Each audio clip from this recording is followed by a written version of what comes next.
And he sends one. It's a short kick. Going to land at about it's not too short. Lands at about the 10-yard line. He takes it out. He's running along the sideline. Takes it to about the 31, where he's met by a gang of Falcon tacklers. And that was number 20, Ivan Ivana, on the return. Yeah, so a short return, but there we go. We got this defense going out here. We're going to see what we're made of right here. I'll try not to get the... Yeah, as the defense takes the field, we got all the regulars out there that Nick went over before we already started this one. Yep. Doing Kobe Boyce is on the near side of the field. Devin Turner on the far side of the field, it looks like. And the ball is handed off, taken around the right side of the field. He's got a seam. He takes it to the 50-yard line where he's met by, looks like, Monty Jackson and another Falcon tackler. Yeah, Dalton Anderson had to come all the way back to catch him as well. Courtney Holder in that position, but quite a big little seam right there on that right-hand side as that man went in motion. Right, as Eastlake lines up in the shotgun, man in motion, coming across the left-hand side, a handoff up the middle, and he breaks a tackler too, but only gets a couple of yards as he takes it to the 48-yard line. Hey guys, Dylan checking in down here on the side. All right, there we go. Now it feels like a ball game. We got Dylan. We're ready to go. We are all ready. All right. What's the scene like down there, Dylan? The kids are fired up. They're ready to go. Everyone looks ready to play some football. There Make we it go. that fourth round. Eastlake takes the ball in the shotgun. Snap goes. Hands it off to the running back as he gets just a few yards. Takes it out to about the 44-yard line where he's met by a gang of tacklers. And that's going to bring up third down. So it's about 3rd and 4 on the 44-yard line. Dylan, keep that mic all the way on all the time, and we can turn you up and down here. That keeps our crowd mic going. Yeah, there we you want go. the crowd. There we Okay. go. And a little misdirection in the backfield as he pitches it to the up back, number 21, and he takes it all the way down to the 14-yard line on the left-hand side of the field. And he's pushed out by Little Pep, and that is not good, Nick. Well, they definitely have a couple of seams they've found, and our guys are just playing safe, I guess is how I would say it. Playing back, and they're just taking advantage It's kind of like on the first drive of that last game, and they're playing on their heels a little bit. Yeah. Jacob Schuster running off the field. In the shotgun, man in motion, coming through the backfield, handoff to the he running was back, and he blown up. is destroyed by big play Benjamin Williamson. Him and Garrett Hunt right in there and just took him out. Wow, what a nice play, as that's going to bring up 2nd and 12 from the 16-yard line. And they line up in the shotgun as we have Keith Tarango as their quarterback. And a man in motion. He hands it to the man in motion. It's a sweep play to the right-hand side, and he's going to take it up for about 5 yards and bring up a 3rd down and 8. Wow, that's looking good. We want to say their running back is Ivan Ivana, the same person who returned that kick. And as Keith Tarango lines up in the shotgun, sends a man in motion to an empty set. He comes back through. Quick screen play out to the left-hand side of the field. He has a seam, and he's going to take that one all the way into the end zone. Juking and jiving through that secondary and scoring a touchdown in short order. They sure did. He just found a seam on that left-hand side, and they just exposed it, and they were able to go down and make it look like that was a pretty easy drive for him right there, Smitty. I'm not liking the look of that yet. No, that did not look good. Our defense looked like they were playing on the heels a little bit, and we're going to try to get this thing squared away as they're on for the extra point. And Joel Sandoval on to kick the ball here.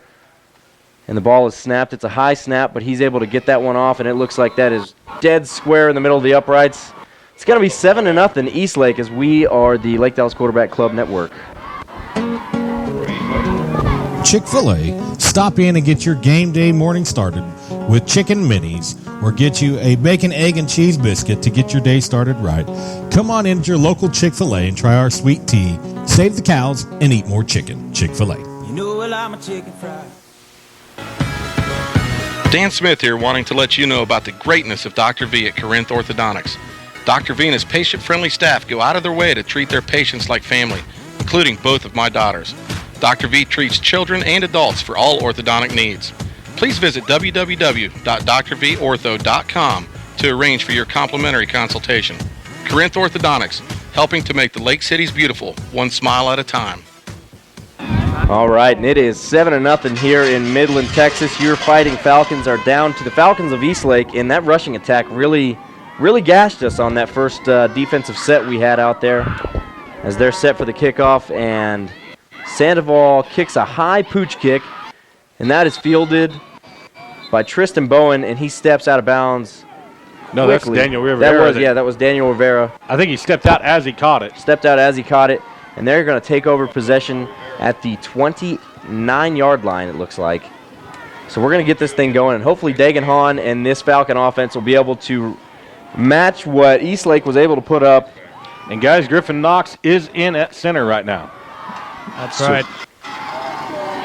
We will see how this goes. Dagan sends a man in motion. Or actually, Keegan takes the snap. Keegan able to scramble for about 5 yards, and that's going to bring up second down. Cody. They both got that long hair. I got them mixed up there for a second. They do. They look similar, and they're both quick. Dagan is definitely the quarterback this play as he lines up in the shotgun. He's got Brian Griffin on his right, and he sends Tristan Bowen in motion, and he comes across to the right-hand side of the field and gaining a few yards. Looked like it's going to bring up third and short. No, that's first No, that's down. moving the chains. Yeah, they moved the chains on him right there. Didn't even measure it. We are good to go. O-line doing a good job of moving that pile there for him. Nice job and a very up-tempo offense as Dagan lines up in the shotgun. It's an empty set. 3 on his left, 2 on his right. There's a little movement up front. Trying to draw that defense off sides, but nothing doing as Dagan takes the snap, looks left, fires a quick little bubble screen to Keegan Brewer, and he's able to get solid 8 yards. Solid 8 yards. Looked like the ball came out on the ground there for a second. I think it did, but Keegan able to get his own fumble recovery. Is that right? Yeah. No, it looked like the ball came out and Eastlake player knocked it out of bounds. Okay. So they almost got the fumble there. Yeah, you might have to help us out with that far side of the field. That's a good ways for us. And Dagan takes the snap. He fakes it up the middle and fires a pass to the left-hand side of the field. Brendan Contreras with a nice little catch and a little zigzag up the sideline. Good enough for a first down. There's no doubt about that as the Falcons are driving. They got the ball on the 43-yard line on the Eastlake side of the field. And Keegan takes the snap. It's a bad snap. The ball's on the ground. There's a scrum going on the 45-yard line, and referee signal Eastlake recovers. Yeah, and that's something we got to be careful of. That's Griffin Knox in there at center. Hasn't got a lot of reps. That's just and experience. That connection isn't really established there, so we've got to keep an eye on that. Yeah, it was a low snap, and just balls on the ground, and we weren't able to get to it fast enough. Here comes test number 2 for this defense. Let's see if they can't figure some things out, Smitty. Yeah, they got gashed on the run last time, so hopefully we're able to figure something out as Lopez lines up in the shotgun, and he takes it himself around the left-hand side of the field, tries to stiff arm, and successfully does throw a stiff arm towards Little Pep, but he only gets a few yards, as that's going to bring up, well, he gets about 5 yards. It's going to bring up 2nd and 5, square on the 50-yard line. And his name is, he's got 2 last names, so it's not Lopez. It is Keith Tarango is the quarterback. He's got 2 last names? Yeah, it's Tarango Lopez on the website, so. Wow. Tarango takes the snap, hands it off. There we go. Daltonator in the back. The Daltonator for about a 2-yard loss, as that's going to bring out 3rd down. Yeah. Yeah, he did. He sniffed He's like that a junkyard dog, man. You just don't mess with that guy, do you? No, that kid will figure it out. It doesn't matter what you throw at him. As Tarango lines up in the shotgun, 1 man to his left. He's got a bunch set on the right-hand side of the line there. 3 wide receivers stacked up on one another. And we're going to see what we got here. We got 8 in the box as this Falcon defense is ready to make a stop. There's a quick little swing route out to the halfback as he fights through, breaks a couple tackles, and gets to the 40. Man, somebody's got to take him out. Finally, the 36-yard line. Finally, Jacob Papard went ahead and took him on out, but man, he should have been another 10 yards back, taken out of bounds there. Man, we're just going to have to wrap up and complete these tackles. We've had a couple of broken tackles already, and it's only a few minutes into this game.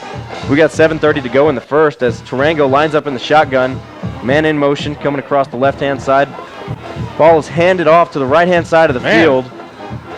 And they're just kind of having their way with this defense a little bit. Looks like people are getting frustrated on the field. Is it getting kind of chippy down there, Dylan? Yeah, I think there's a lot of frustration here on the defensive side. They're missing tackles and letting guys slip through, and I think it's starting to show a little bit. The last tackle made by Courtney Holder, and he wasn't letting up. That guy didn't like that. No, as Tarango takes the snap, he drops back. A lot of pressure. Tries to throw a screen out to his up back, and he is met hard in the backfield by Devin Turner as he comes up to make that play, and that's going to set them back about 4 yards, and that's going to bring up third down and about 9 from our 34-yard line. Actually, I thought the kid was going to get leveled harder than that. I'm surprised he went down as soft as he did. He had a chance at losing Devin a lot Turner more might have yards. let up a little bit on that. I've talked about that at halftime. You gonna go down there? Yeah, I might have Give to. him a piece of your mind? No, just get a little pep talk. A little pep talk. There you go. And guys, we had Chase Stanley down here warming up on the sideline, so I don't know if we're about to see a change at center or what's going on there. All right, well, there we go. Keep an eye Good on information, Dylan. As we have Tarango scrambling around in the backfield. He finds a man, but he is leveled hard. Flag on the play. Yeah, I think that's going to be some kind of holding, trying to get that open the spot. That quarterback, number 12, Tarango. Man, he took a hit right there at the end as he let that ball go. He got leveled at about the 45-yard line. He's asking for unnecessary roughness, but he ain't going to get it. No, that's not unnecessary roughness. There's no way. It's all necessary here. Yeah, where they threw that flag, I'd want to say is a hold, but that's what it looks like because I saw one of our coaches pointing back that direction. All right, I got the official here. No. Waving the flag off. Waving the flag off. Wow. And that's looks like a first down for Wow, I think it was. Man, unfortunate turn of events for our defense there. I thought we really had something, but. Wow. Here we go. Let's see if our defense can stand them up All right, as Eastlake has the ball on the 24-yard line, Tarango lines up in the shotgun. He's got a man to his right.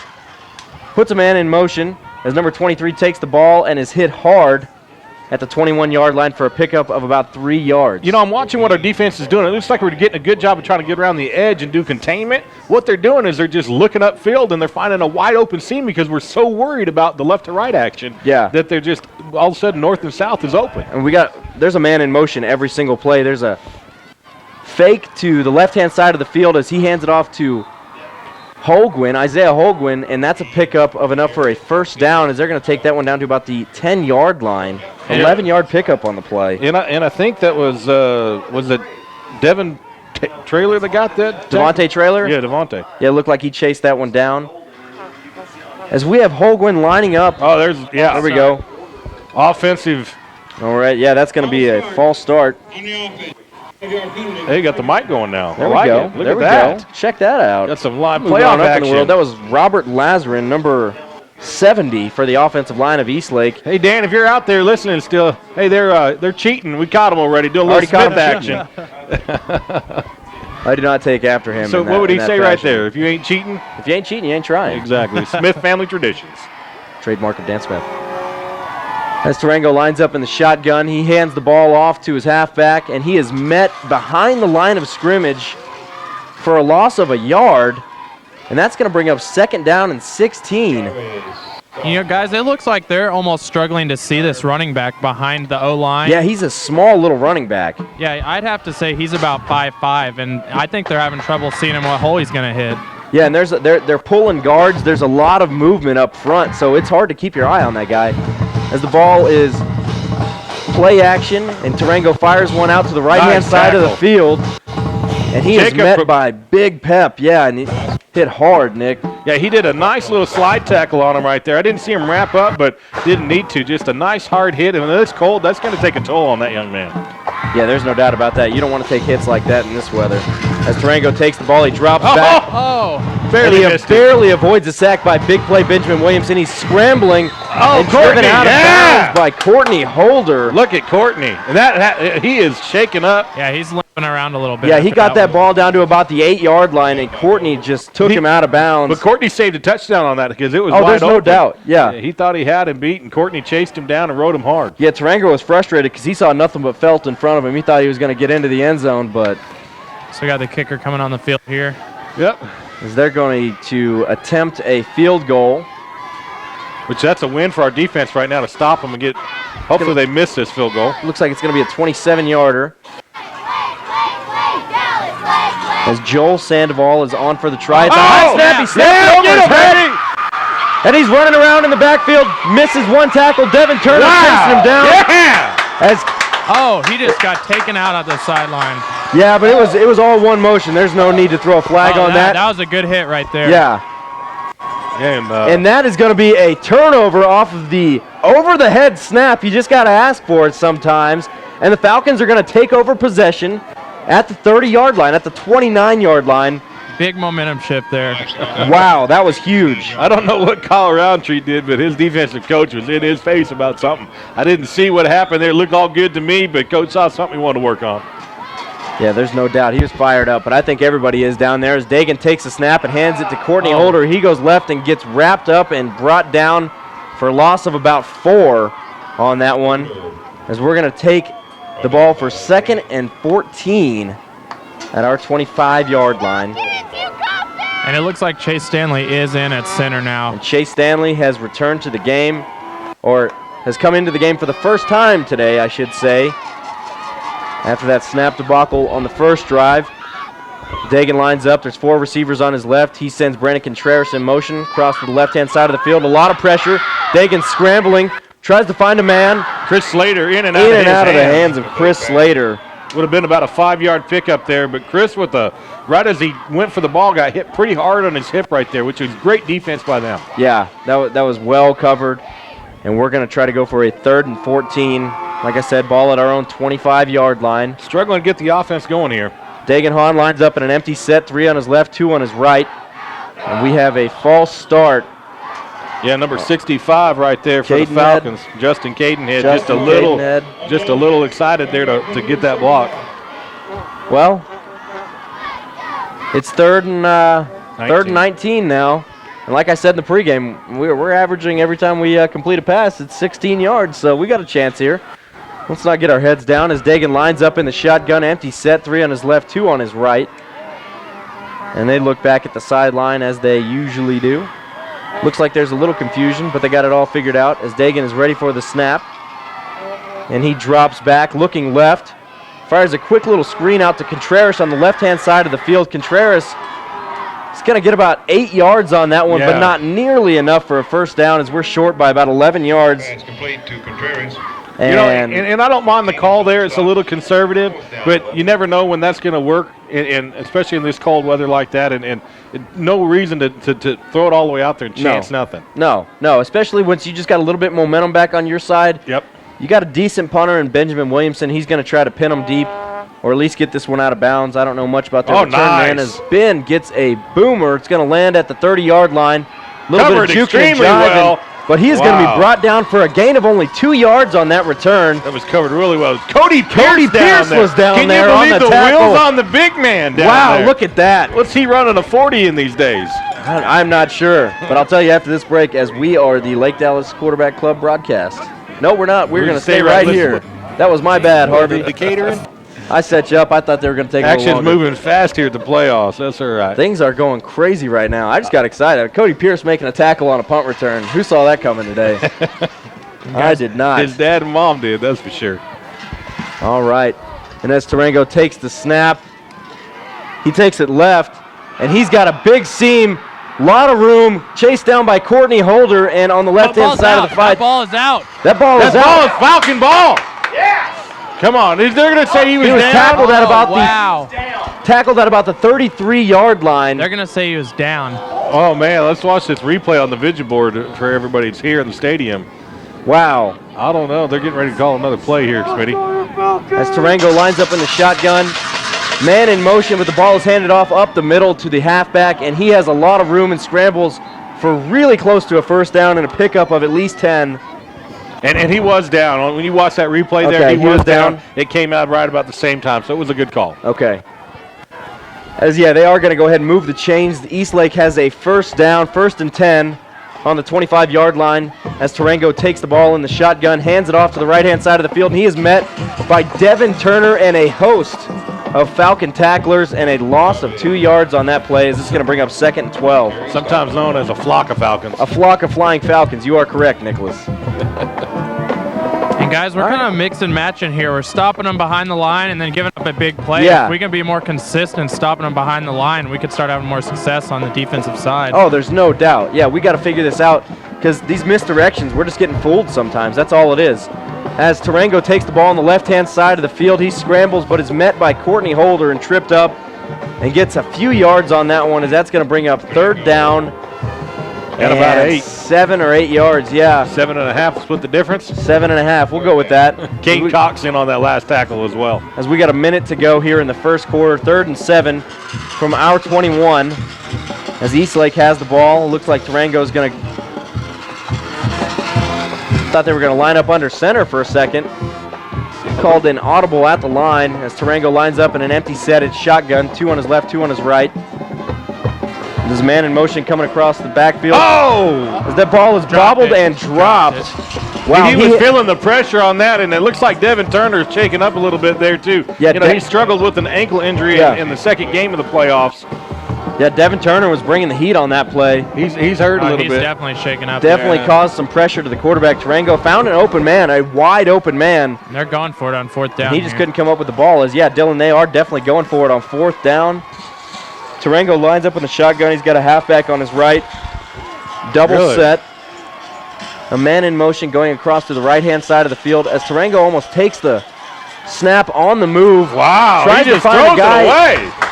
Throws it out of bounds on 4th down for another How about Eastlake that turnover. defense coming out and making something happen? They have twice turned this thing around. Yes, they are pulling us out of this hole. They're, like Dylan said, they're giving up a few big plays on the run, but they're figuring this thing out. When push comes to shove, they're not giving up those yards. Hey, we could be down 17-0 right now, and instead it's 7-0. Yeah. Our offense is coming back out, and it's time for Dagan Hahn to take over this game, guys. Here we go. We're going to see what he's got as he goes out onto the field, taking over 1st and 10 on the Falcons' 21-yard line as Dagan takes the snap, and he fakes it, or he gives the ball to Brian Griffin as he goes to the left-hand side of the field and picks up about 4 or 5 yards on the play. And a good little pickup for Brian Griffin. He's good for those 4 or 5 yard carries. If you watch Chase Sure-handed Stanley, with the ball. Chase Stanley's really limping around out there. It'll be interesting to see if he fights through it the rest of the game. Yeah, he's struggling out there. But Brian Griffin takes the ball up the middle and fights enough for a first down. Yep. Invites his friends on the chain gang to move him forward. Yeah, he takes that ball out to the 34-yard line. We got something going here. Somebody get them boys on the chain some hot chocolate. They're doing a good job over there moving them up. They are doing a solid job. They got this thing under control. As that's going to be the end of the first quarter here. It is Eastlake 7, Lake Dallas 0, and you are listening to the Lake Dallas Quarterback Club Network.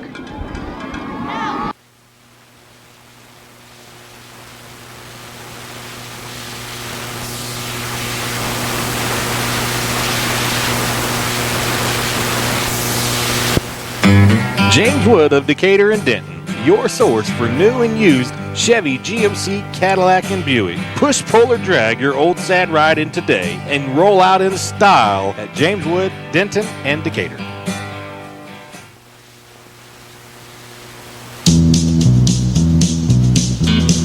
James Wood Auto Park, a proud Lake Dallas sponsor with locations in Decatur and Denton. Selling new and used vehicles since 1978. Brands that you know and trust. Chevy, GMC, Buick, and Cadillac at prices you can afford. Come on in and see what the revolution is all about and test drive the vehicle of your dreams today. All right, and we are back. As we're going to start this second quarter on the right-hand side of the field, moving towards the left. Go ahead, Nick. Fab had a great commercial right there. Did you hear that? Did. Fab does a nice job. natural. He can do some voiceover work. There's no doubt about that. Not sure what he's doing up in Colorado right now, but having a good time, probably. Yeah, I assume so. All right. As the Lake Dallas Falcons try to take over 1st and 10 on the 34-yard line. And Dagan takes the snap, and he immediately goes left and is able to pick up about 7 yards on that play. A direct snap, a direct quarterback run, it looks like. Picking up an easy 7 yards, not too bad, as Dagan drags a couple Eastlake players with him. And we got 2nd and 4, actually. I guess he only picked up 6. It's going to be 2nd and 4 from the 40. As Dagan takes the snap and fires one to Contreras. Oh, wow. On the right-hand side of the field, and the pickup of maybe 1 yard. You know, what I'm seeing is this Eastland team is pretty quick. They are fast. Yeah. They're not necessarily huge, but they're fast. They recover well. And we can't have a lot of indecision in the backfield looking left or right. We've got to just head north and south and get what we can. Yeah, I think you're exactly right. That was a great observation as Dagan lines up in the shotgun. And they run a bit of an option play, but Dagan keeps it himself, takes it right up the middle, and is going to get to about the 48-yard line. That's going to be good enough for a Falcon, a Lake Dallas Falcon, first down. And this rain is starting to pick up a little bit down here, guys. It'll be interesting to see how the passing game continues with the wet ball. Keep an eye on that for us. Good info. That's what we were talking about in the pregame a little bit. The ball's a little harder, a little slick. It's going to be hard to throw and catch. as Dagan takes the snap. He drops back, dancing around a little bit, and he finds an open Brian. Just drops the ball right there. You know, that's okay, they're taking the sack, but yeah, he had wide open. He had 30, 40 yards in front of him. He catches that ball. Well, maybe not that much. They do, like I said just a second ago, they recover pretty well. I mean, they were closing in. He was going to get at least 8 yards off that catch, in my opinion, but yeah, Dagan just undershot him a little bit as he threw a floater, but that's all right. We got 2nd and 10 on the 48 as Dagan is in an empty set. He takes the snap, drops back, and is going to take it on himself. He's running towards the right-hand side of the field. He's got a seam. Gets a good block on the outside by Contreras and is going to make it all the way out to the 26-yard line. Wow. A huge run by Dagan Hahn, and he's taking this Lake Dallas Falcon offense down the field. I don't know what happened, but far over here on our side of the sideline, Tristan Bowen was blocking his guy so hard. His kid's down. He took him out. He left that kid on the ground. That was a great block right there by Tristan Bowen. It was a clean block. It was a legal block. He made him hear him. He got him pretty good there. Yeah, we do have an injured Eastlake player, so we're going to throw it over to commercials right now as this is the Lake Dallas Quarterback Club Network. When it comes to heating and air, nobody does it better than Maston Air Conditioning and Heating. Located in Lake Dallas but serving the Metroplex, give them a call at 940-321-5392 to schedule your service call today. After a tough Texas summer, there's no better time than now to schedule your fall system checkup. Maston Air Conditioning and Heating. Do you have a sweet tooth, Falcon fans? Well, Sugar Queen Cupcakes is the place for you. A shop on Main Street in Lake Dallas, their delicious cupcakes are a great treat for birthday parties, corporate events, PTA meetings, school functions, and more. With anything from a red velvet cupcake with cream cheese frosting to a classic chocolate cupcake, the choice is yours. They can even create a unique display just for you. What are you waiting for? Stop by Sugar Queen Cupcakes, the official cupcake of Texas, today.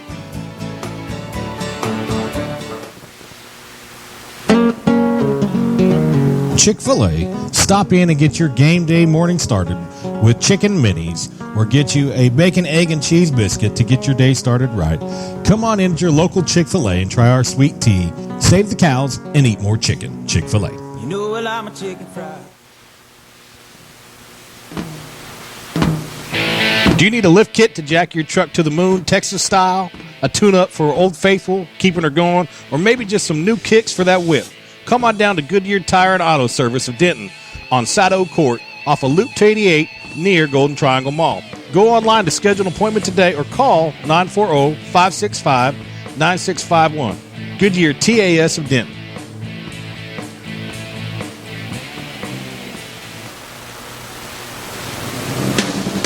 This is Steve Bain, General Manager, Huffines Chrysler Jeep Dodge Ram in Louisville. Come see us as we celebrate 90 years of treating Texans right with Texas values. Whether you're in the market for that new Jeep Wrangler, Ram half-ton Lone Star, or maybe a Dodge Challenger, Huffines has it. Come see me and ask for the Falcon family discount. Nick Fredrickson here for North Star Bank of Texas, your local Lake Dallas friendly bank since 1973. North Star leads the way in community banking in both personal and business banking needs. Whether it's checking or savings, or buying or refinancing a new car or home located conveniently on northbound I-35 in Lake Dallas, come in and visit any member of our team today and come experience what true hometown banking is all about.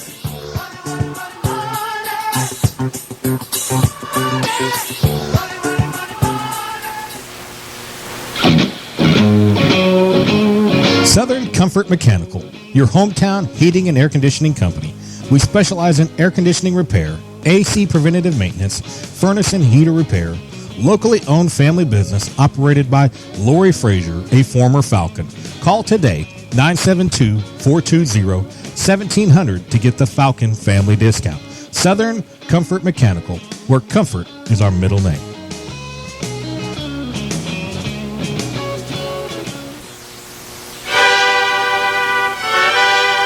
Me llamo Hermano Van y yo soy estúpido y loco. I don't know what I just said, but thanks to El Chico in Flower Mound, located at 407 and Morris Road, for being a Lake Dallas Falcon sponsor. El Chico, a true Mexican food tradition since 1940. Más enchiladas, por favor, señorito.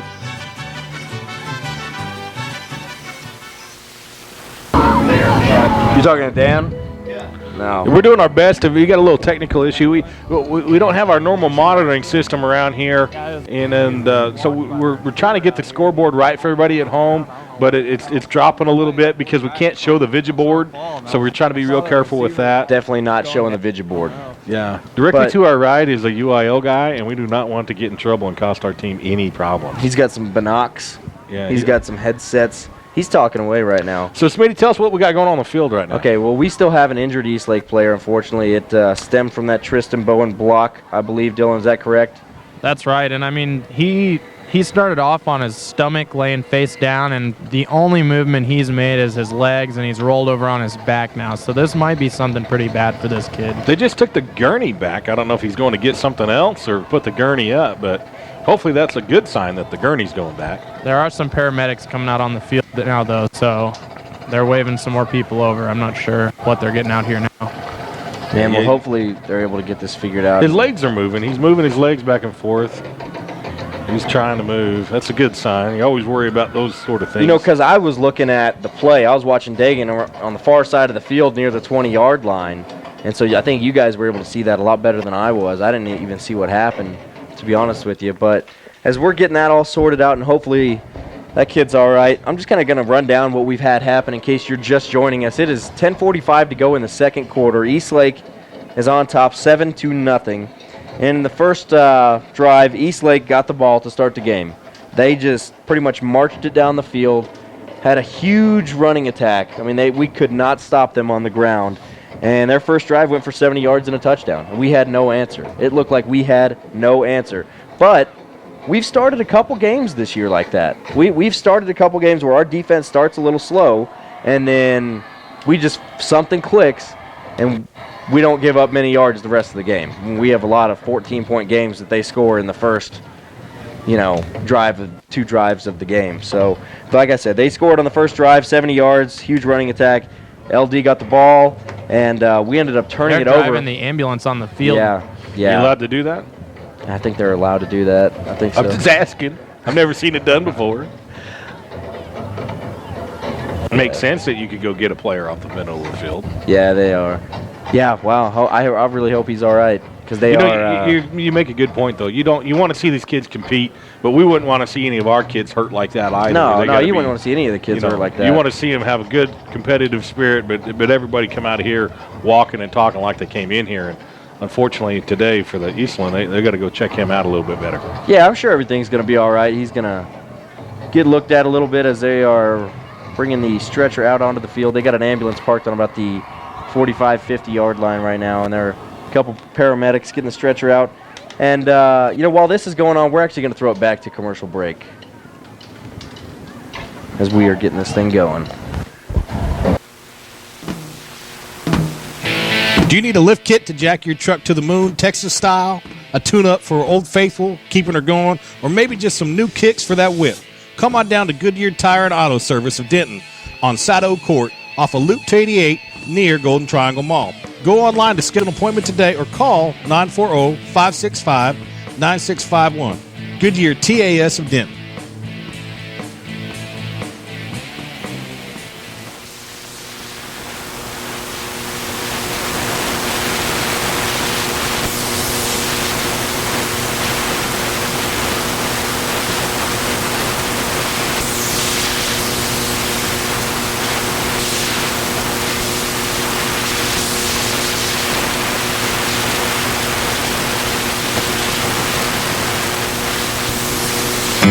James Wood of Decatur and Denton, your source for new and used Chevy, GMC, Cadillac, and Buick. Push, pull, or drag your old sad ride in today and roll out in style at James Wood, Denton, and Decatur.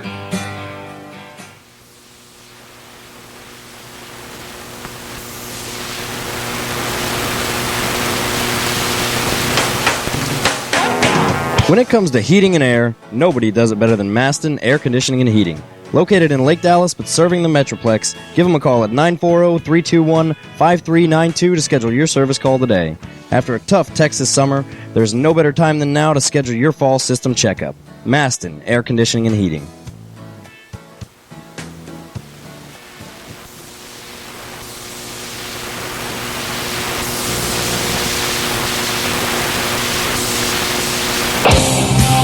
Hey Falcon fans, Parker here for TW Hicks Incorporated. For high-quality, cutting-edge industrial flooring solutions, call TW Hicks at 866-841-3484 or find us on the web at www.twhicksinc.com. A local Lake Dallas family-based company with over 20 years of experience, serving Texas, Oklahoma, and Louisiana. Products you need, service you deserve.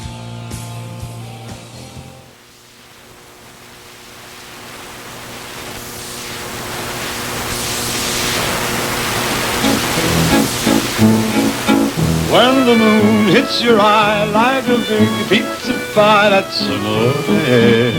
Hey Smitty, I have a hot date this weekend. Do you have any recommendations for how to make the best impressions for dinner? Well, I can tell you one thing. When it comes to impressing that special lady, you always take her to Genty's. Oh, is that the new building off of Swisher Road? Sure is. New look, new location, but that same great food. Have her try the lasagna or the spicy meatball. She's gonna love it. That sounds good. Winner, chicken parmesan dinner. Hey, St. Nick, it's football season, and you know what that means. The game before the game. I'm talking tailgating, baby. That's right. Mark Tucker's Barbecue Pit. I could smell it. I could taste it. You can't buy this stuff anywhere else, Dan. He'll be setting up by 5 o'clock before every home game. Don't forget the band's coming through there. We're inviting everybody out. Also mixing and mingling with some cheerleaders, high steppers, football players. It's going to be awesome. Man, the brisket, the meat on the stick that he does, the sandwiches we had last year in the booth that they provided to us, all that is just right there on the tip of my tongue. Mark Tucker does all of this, and he donates everything back to the community, back to the football program. Come out, everybody from Lake Dallas, small, old, doesn't matter who you are. Come out, bring a lawn chair, and barbecue. Get your tailgate on. All of this brought to you by Mark Tucker, your local All-State agent. Parking lot party!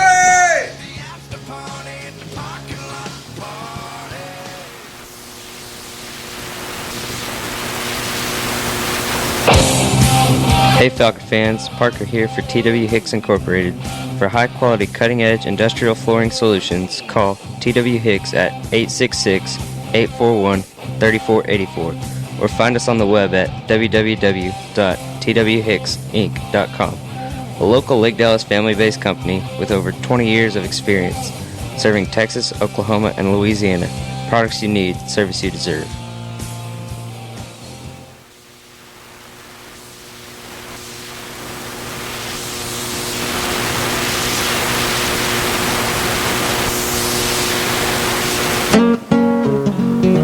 Chick-fil-A, stop in and get your game day morning started with chicken minis or get you a bacon, egg, and cheese biscuit to get your day started right. Come on in to your local Chick-fil-A and try our sweet tea, save the cows, and eat more chicken. Chick-fil-A. You know well I'm a chicken fried.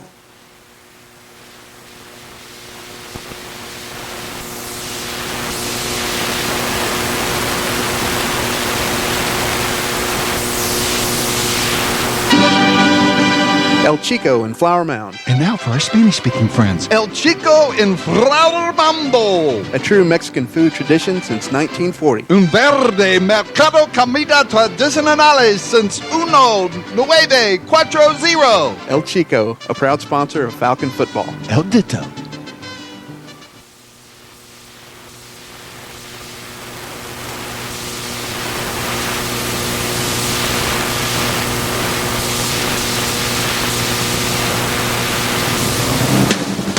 This is Steve Bain, General Manager, Huffines, Chrysler Jeep Dodge Ram in Louisville. Come see us as we celebrate 90 years of treating Texans right with Texas values. Whether you're in the market for that new Jeep Wrangler, Ram half-ton Lone Star, or maybe a Dodge Challenger, Huffines has it. Come see me and ask for the Falcon family discount. And we're back, Smitty. All right, there we go. That young man was just taken off in an ambulance. And that thing is trying to get off the field right now, and they're going to get that all sorted out. So nothing but the best for him. Hope he gets everything he needs wherever. Yeah, tough day to be a parent for a kid like that. My heart goes out to that family. But nonetheless, we got a football game to play here. We're in the second quarter. It's really starting to rain down here, guys. It's coming down pretty good. So while we were waiting for that injury timeout, it's really started to come down. Yeah, I see. How's your new sideline gig going, Dylan? Oh, I think you kind of set this up, man. Is this what you? No, I had nothing to do with this. Hey, Dylan, I'm thinking that you're onto something there because he's been Mr. I Got Perfect weatherman over here. No, I had nothing to do with this. I would gladly go out there, but actually I probably won't. Well, we appreciate your help, Dylan. You're doing a great job. Thanks. As Dagan takes the ball, it's 1st and 10 on the 28-yard line. Empty set, Dagan takes a snap and fires a bubble screen out to Keegan. He's got room, and he's going to go all the way into the end zone. Yeah, that's what we for needed. a touchdown for the Falcons. Keegan Brewer, there we go. Dagan Hahn, a 28-yard touchdown pass. And that'll, as long as the extra point goes well with Apayez, we're going to just about tie this thing up. We're going to make this an even score right here. What a play. And as soon as he had only been targeted one time in this game before that, and then 10:35 to go in the second quarter, and Dagan just finds Keegan, and he's got a seam for a 28-yard touchdown pass. Excellent block outside over here for. Yeah, there was some really good downfield blocking as Apayez is able to drive that one home. It's 7-7, all tied up here in Midland, Texas, as this is the Lake Dallas Quarterback Club broadcast. Chick-fil-A, stop in and get your game day morning started with chicken minis, or get you a bacon, egg, and cheese biscuit to get your day started right. Come on into your local Chick-fil-A and try our sweet tea. Save the cows and eat more chicken. Chick-fil-A. You know well I'm a chicken fried. If your kids' teeth are as tore up as Swisher Road, then hey, train tracks! You need to stop by our sponsor of many years, Dr. V. From brace faces to no spaces, creating beautiful smiles in Lake Cities. Corinth Orthodontics, located on Swisher Road.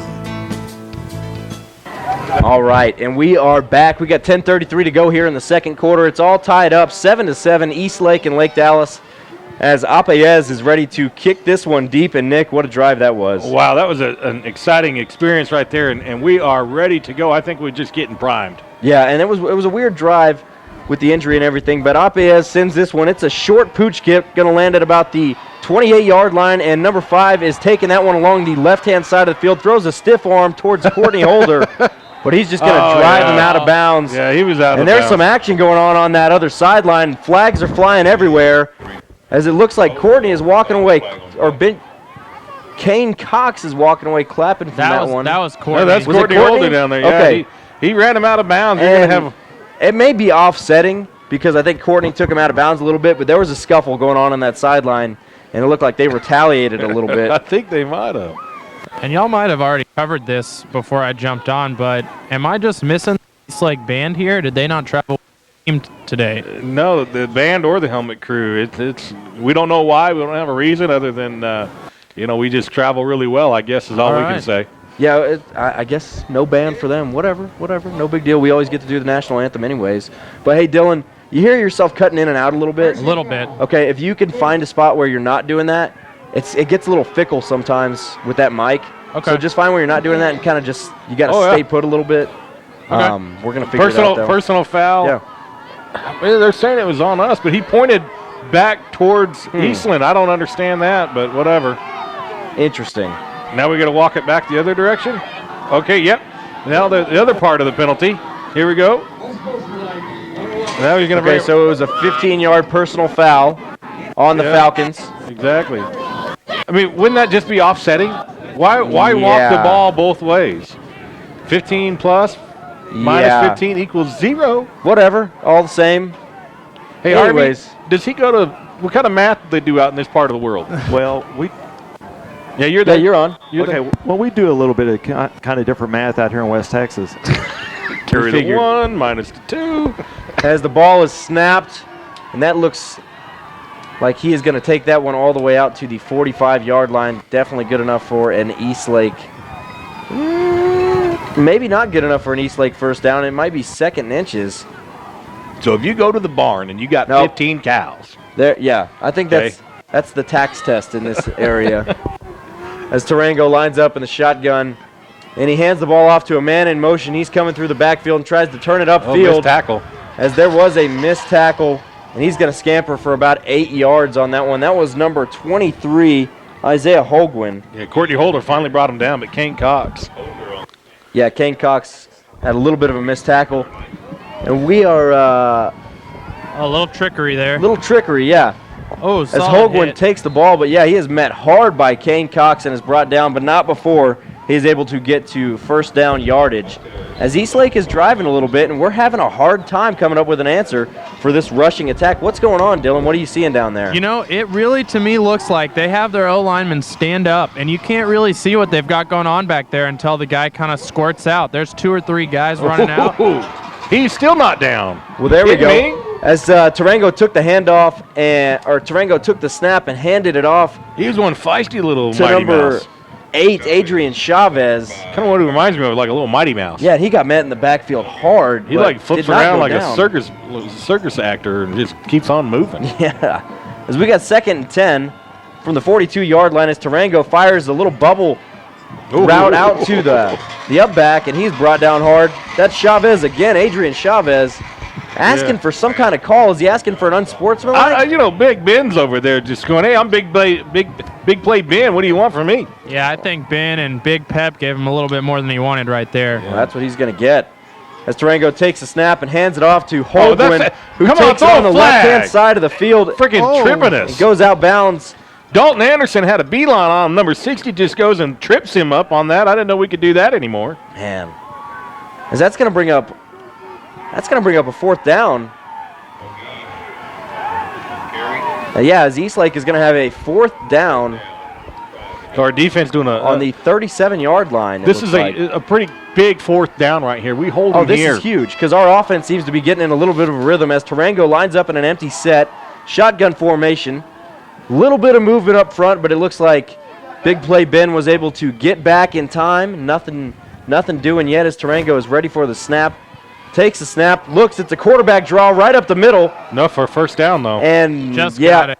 Looks like he got that first down by about a yard as Eastlake is going to have 1st and 10 at the 31-yard line. What a good play call. Quarterback draw out of the shotgun, empty set. Yeah, he felt the rush coming on the sides and just found a seam and went right in between the pressure. Yeah, I think it was a designed run, it looked like to me, but we get some men in motion as Tarango takes the ball himself to the right-hand side of the field, throws a juke towards Little Pep, and just finds some holes in that defense. He did a couple of little nifty moves, and somebody slow to get up for Falcons right there, Kane Cox. Wow.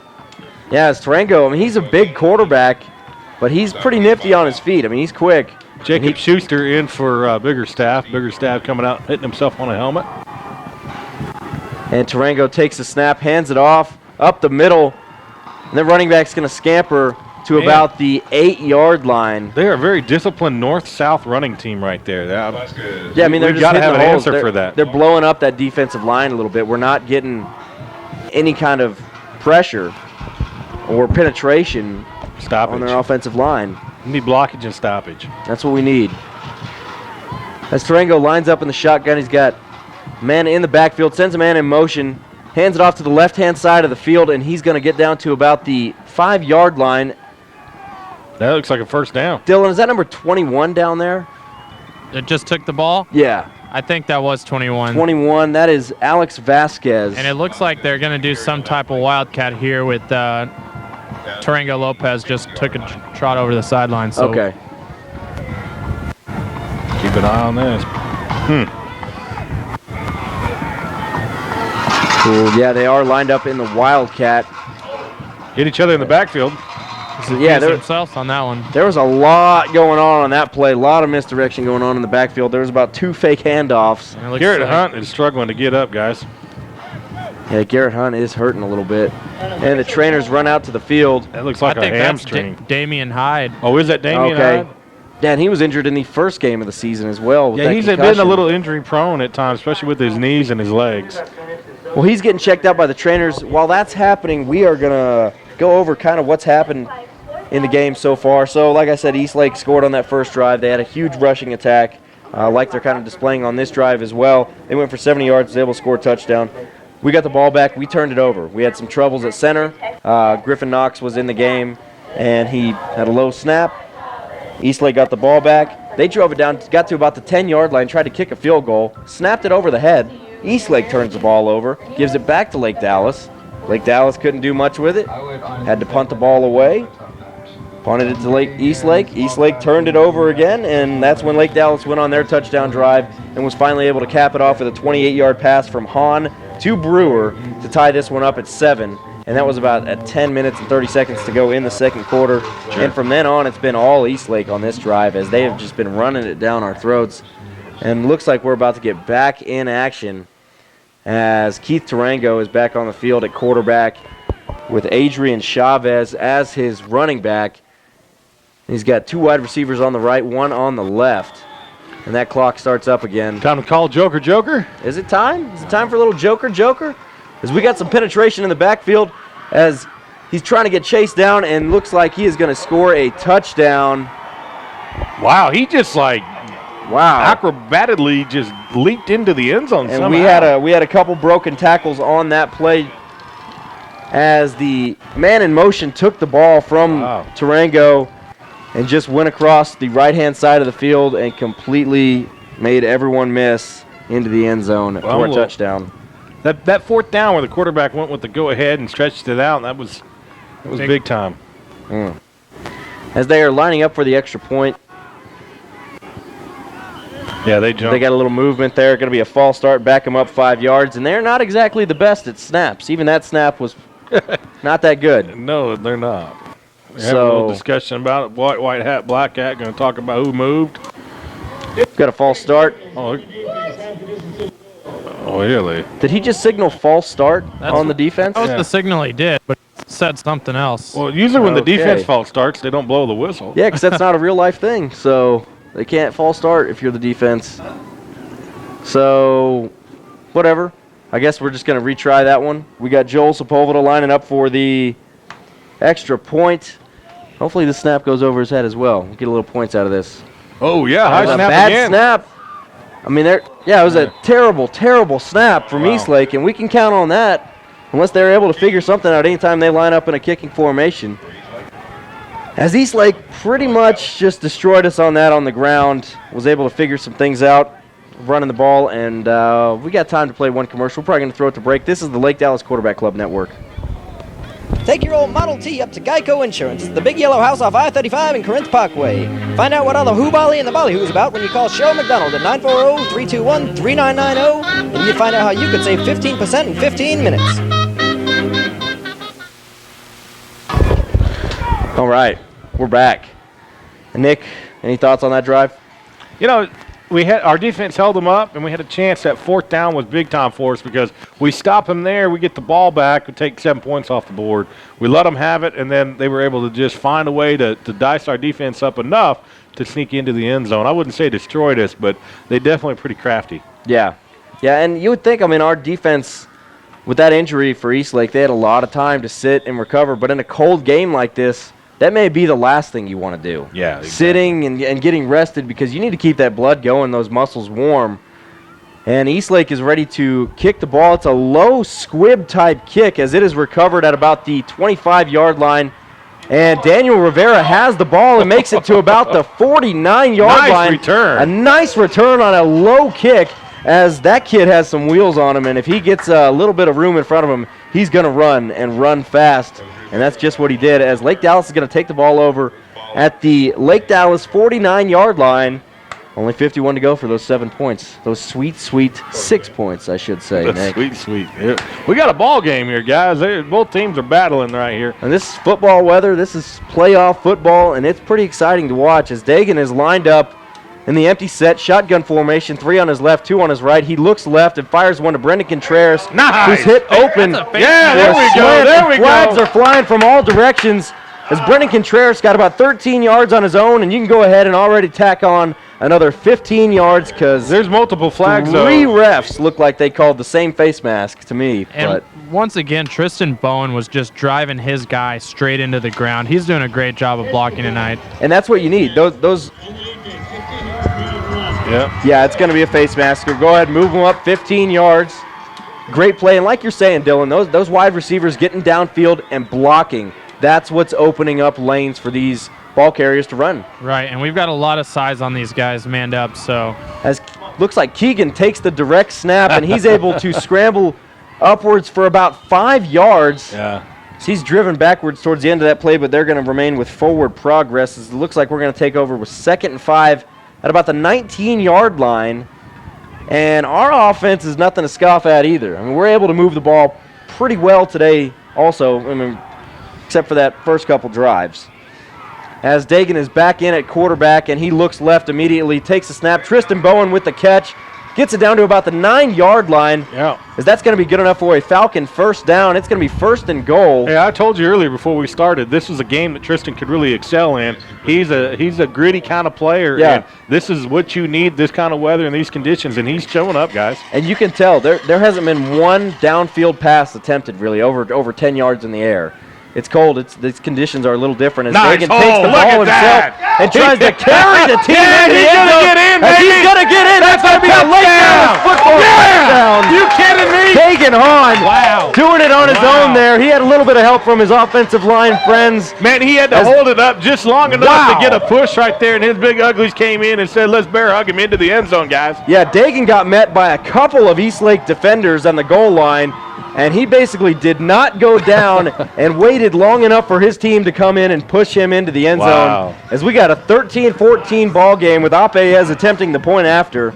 And Dagan comes down here to get the defense fired up, saying, let's go, let's go. This Nice. defense is ready to go. Nice. As Apayez Yeah. drives it right through the middle of the uprights. It's a tie ball game here in Midland, Texas at Grande Communications Stadium. This is the Lake Dallas Quarterback Club Network.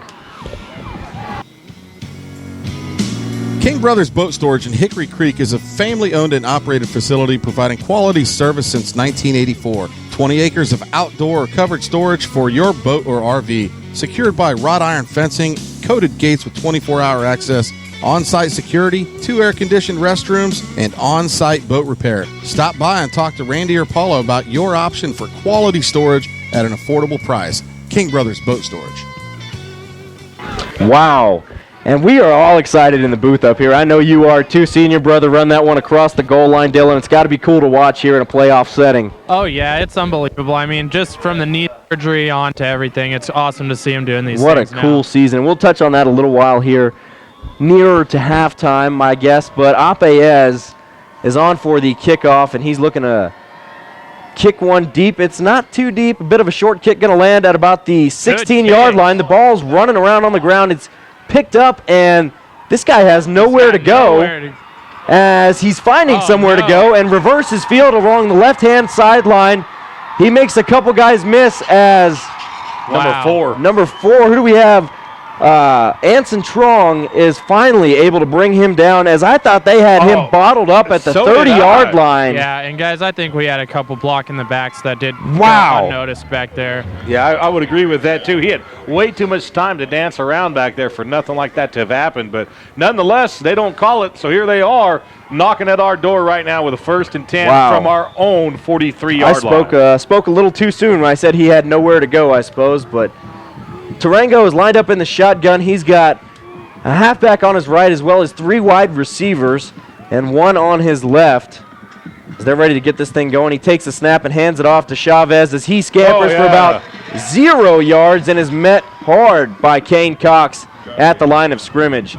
Gain of none. Nick, looks like this defense is ready to go. Dagan may have said a few inspiring words to him over there on the sideline.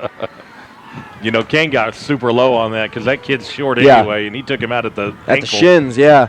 As Tarango hands the ball off up the middle, Chavez takes it and is met by a group, mainly Kane Cox, again with the tackle. Yeah, Jacob Papard, Big Pep came in and just put a hit on him at the end. I mean, these people are playing to win, all of them out there. And slobber knocker football going on. This is some slobber knocker playoff football.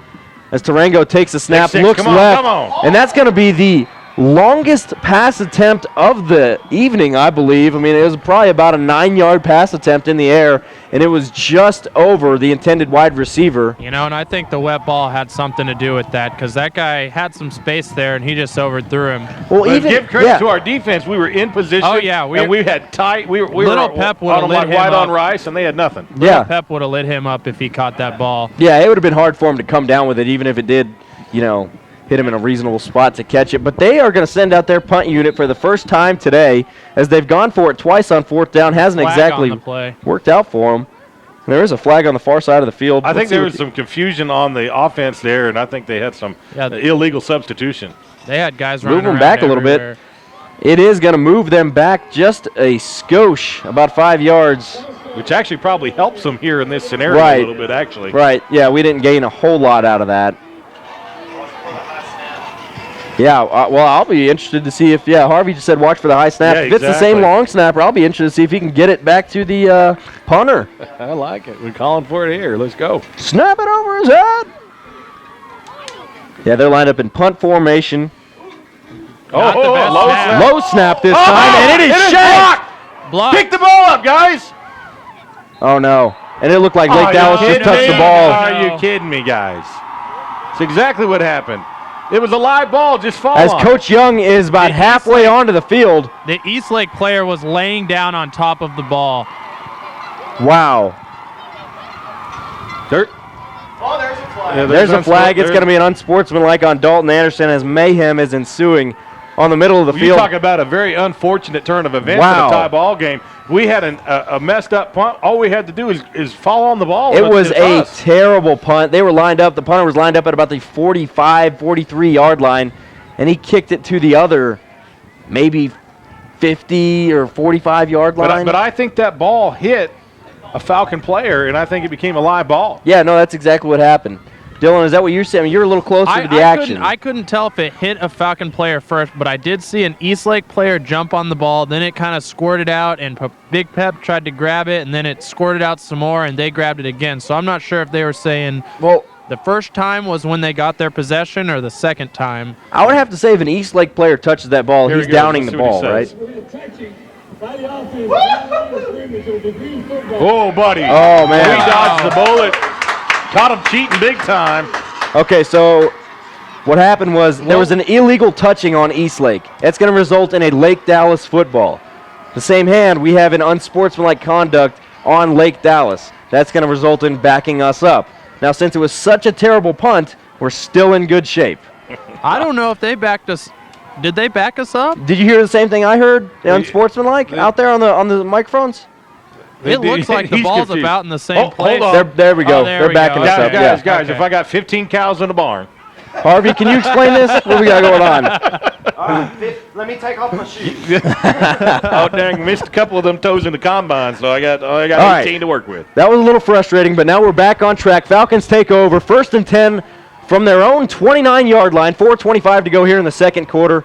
As Dagan lines up in a bit of a pistol, takes himself some confusion in the backfield as he runs into Brian Griffin and only gets about a 2-yard pickup on the carry. And I didn't like that. They kind of abused us in the center there, but they've got Keegan Brewer one-on-one out here. I hope we capitalize on that if he continues to sit out here. I really think they're taking their chances with these ball and weather conditions. I don't think they're expecting to get into burnt the wind deep. too at this point. Yeah, as Dagan, but that's a great observation, as that's always a threat when you have Keegan lined up because he can make one man miss. He does that time and time again. As Dagan lined up in a pistol formation, fake to Brian Griffin, as he has Keegan deep. Caught! Keegan, 10, 5, touchdown Falcons! No flags on the play. Wow! Dylan, way to call Dylan called it, and that is, a 70-yard touchdown pass? In the wind, in the rain. Guys, that is a player you cannot cover one-on-one. No. That's never going to work. Coach Dylan with the call. Wow. Great call, plays, Dylan. 71 yards. Gotta like it. Maybe your brother heard you out there. He was like, you know what, you're right. That's a good call out there. Listen to my older brother. Let's just call it now. Wow. What a play. What a throw. What a catch. Outrunning everybody by a mile was Keegan Brewer. And Apayez to cap it all off. Going to go up 21-14. Your Lake Dallas Falcons are on top here in Midland. This is the Lake Dallas Quarterback Club Network. Is your AC or furnace on the fritz, or are you looking to save some money with an energy-efficient upgrade? Well, search no more. Look to Maston Air Conditioning and Heating for all your heating and cooling needs. Family owned and operated, located right in the heart of Lake Dallas. Give them a call at 940-321-5392. Take your old Model T up to Geico Insurance. It's the big yellow house off I-35 and Corinth Parkway. Find out what all the who-bolly and the bollyhoo's about when you call Cheryl McDonald at 940-321-3990, and you can find out how you could save 15% in 15 minutes.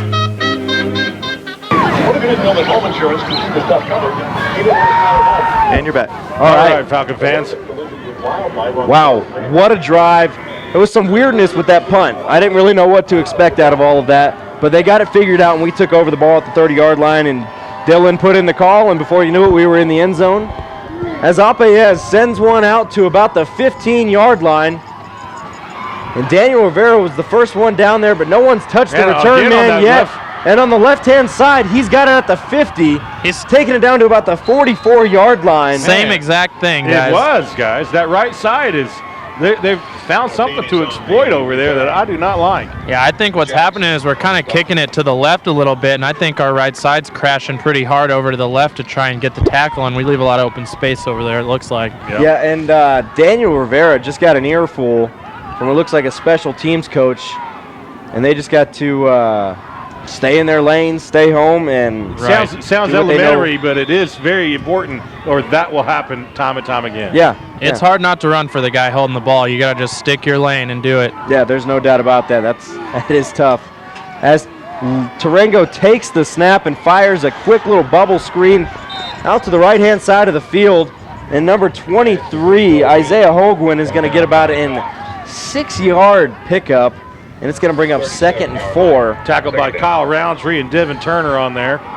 Yeah, it is going to be 2nd and 4 on the 37-yard line of Lake Dallas. As a quick pitch in the left-hand side of the field. As he's brought down hard, running that ball was Alex Vasquez. And that was a weird play because they were lined up in a bit of a pistol formation. Sent a man in motion across to the left-hand side, but pitched it to him as soon as they snapped the ball. We're able to pick up enough for a first down as Tarango is in the shotgun formation.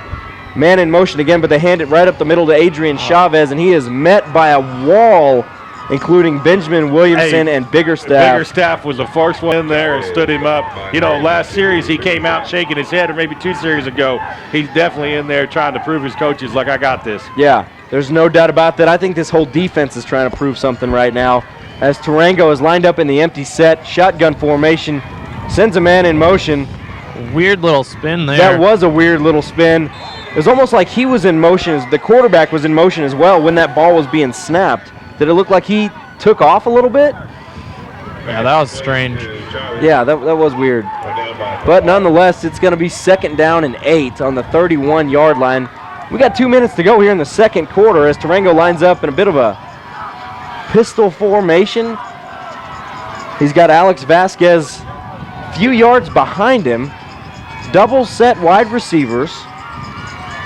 And we got 7 in the box for Lake Dallas as Tarango is taking the snap, and he hands it right up the middle.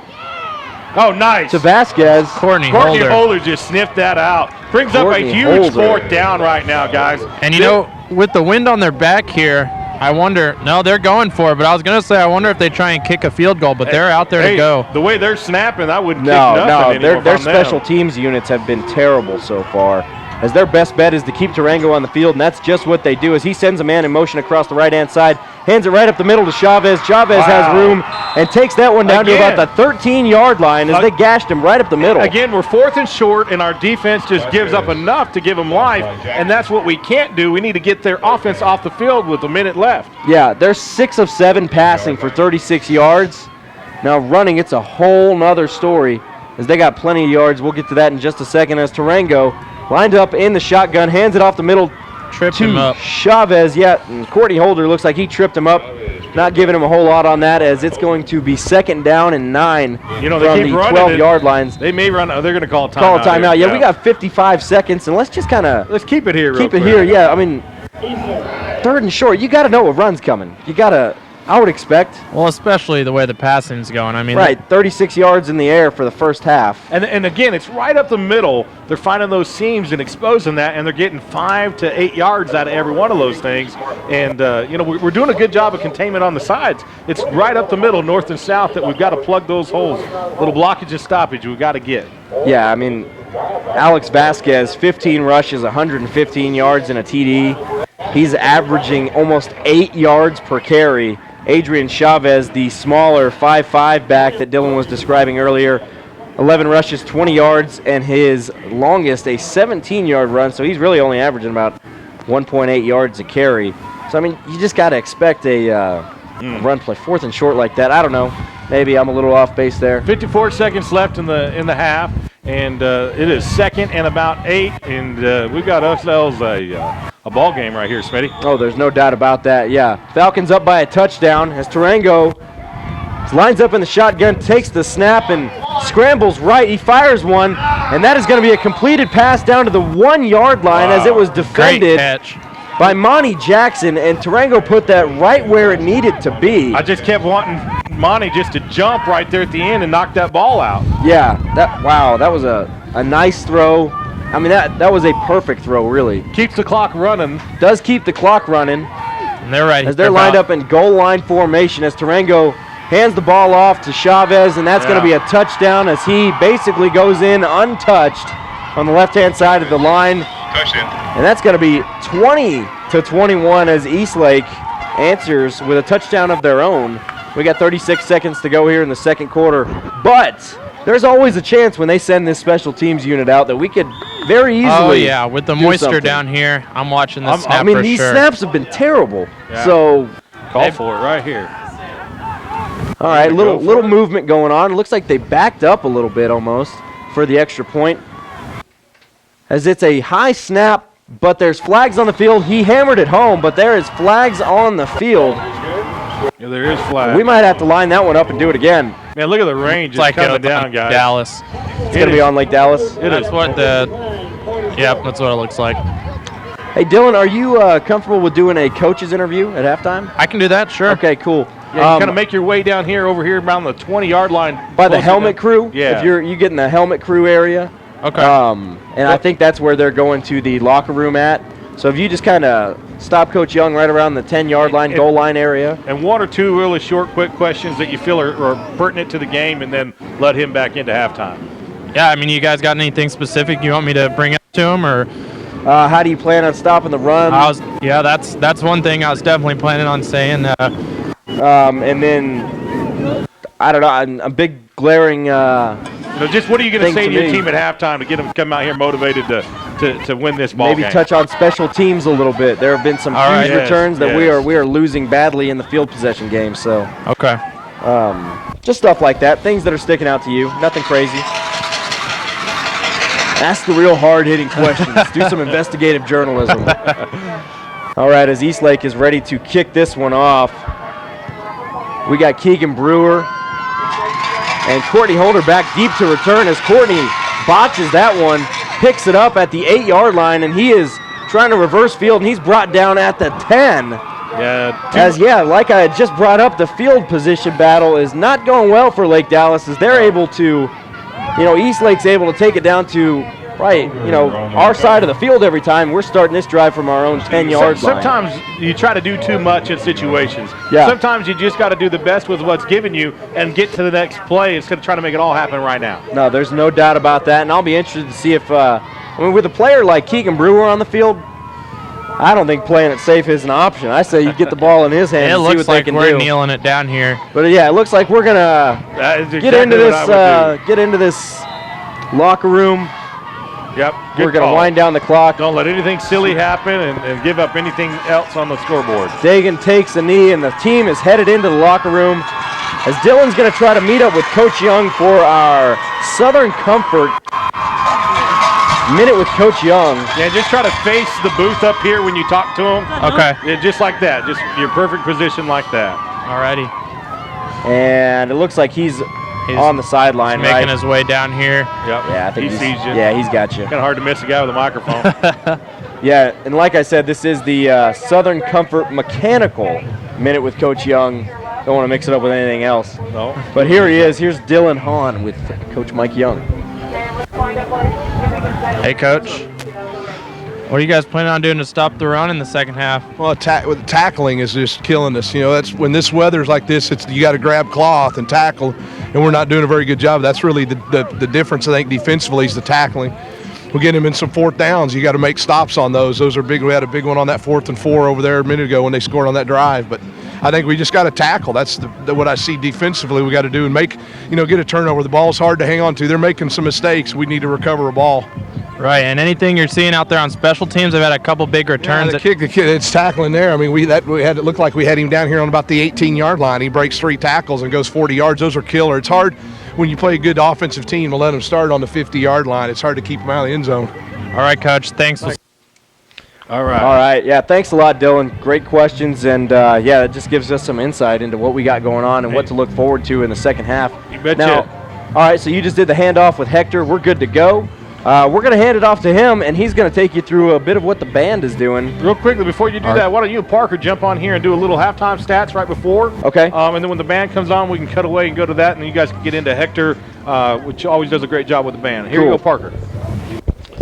All right. So it's me and old Parker getting into some stats here at halftime. It's been an exciting game, to say the least. We've seen some big plays, and we've seen a lot of ground and pound. I mean, Eastlake is running the ball down our throats as they got, I went over this a little bit earlier, but Alex Vasquez, 115 yards in the first half. That's a huge game on the ground. Yeah. Have we seen anything like that this season? No, not really. None of the schools we've played have actually had a good ground game, but as you get deeper and deeper into the playoffs, the teams are going to get better. So yeah, and that's kind of what Coach Young was alluding to in that coach's interview. When and the further you get into these playoff games, the more running you're going to do, but it bangs up your runners a little bit, so you got to watch out for that. But yeah, I mean, passing, we had one huge pass, obviously, that Dagan hooked up with Keegan for a 68-yarder, and does Keegan have 2 touchdowns? Keegan has 3 catches, thrown 3 times for 101 yards, along of 68 and 2 touchdowns. Wow, so he's already leaving his mark on this game, as he usually does. Dagan is driving the bus pretty well, though. I mean, he's being smart with the ball. He's not forcing anything.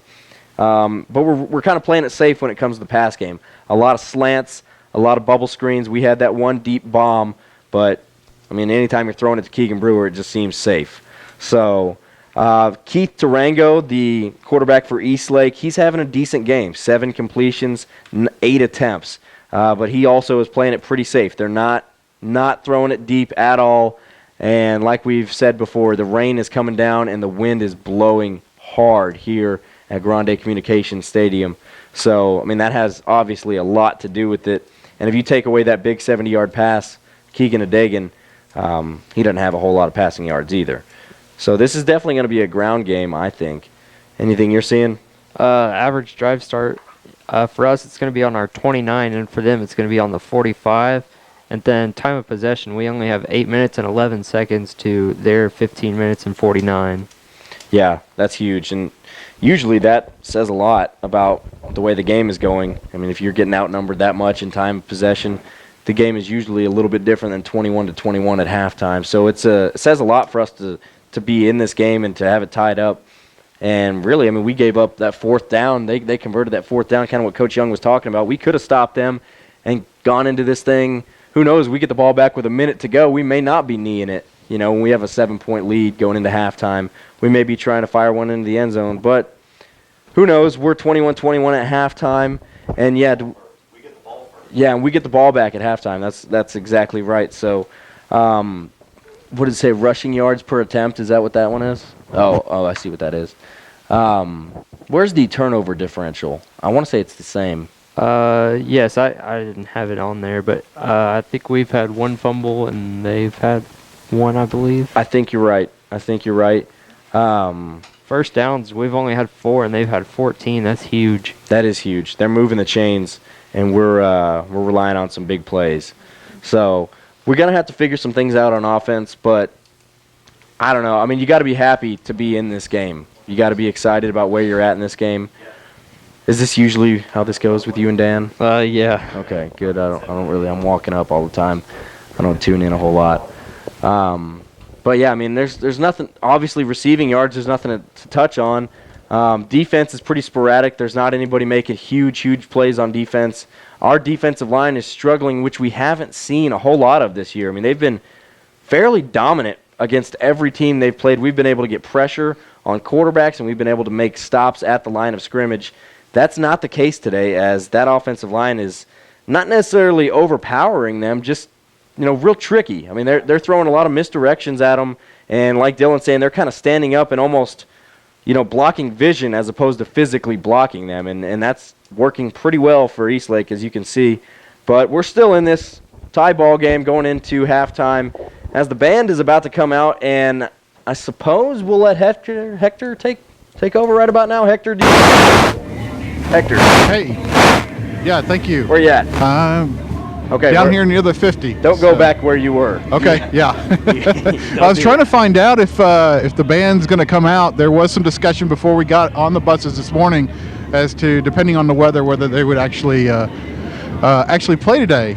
Certainly wanted to come out and show our support, as we do every week, for the football team, but given the weather conditions, it may be that they are choosing to preserve their equipment. As you can see down in the band area, they've already covered up the bass drums all in tarps to keep those dry. So now, we knew the weather was going to be an issue, and Fab had let us know that earlier in the week. So he said you were going to be bringing your ukulele and a waterproof amplifier. Is that correct? Yeah.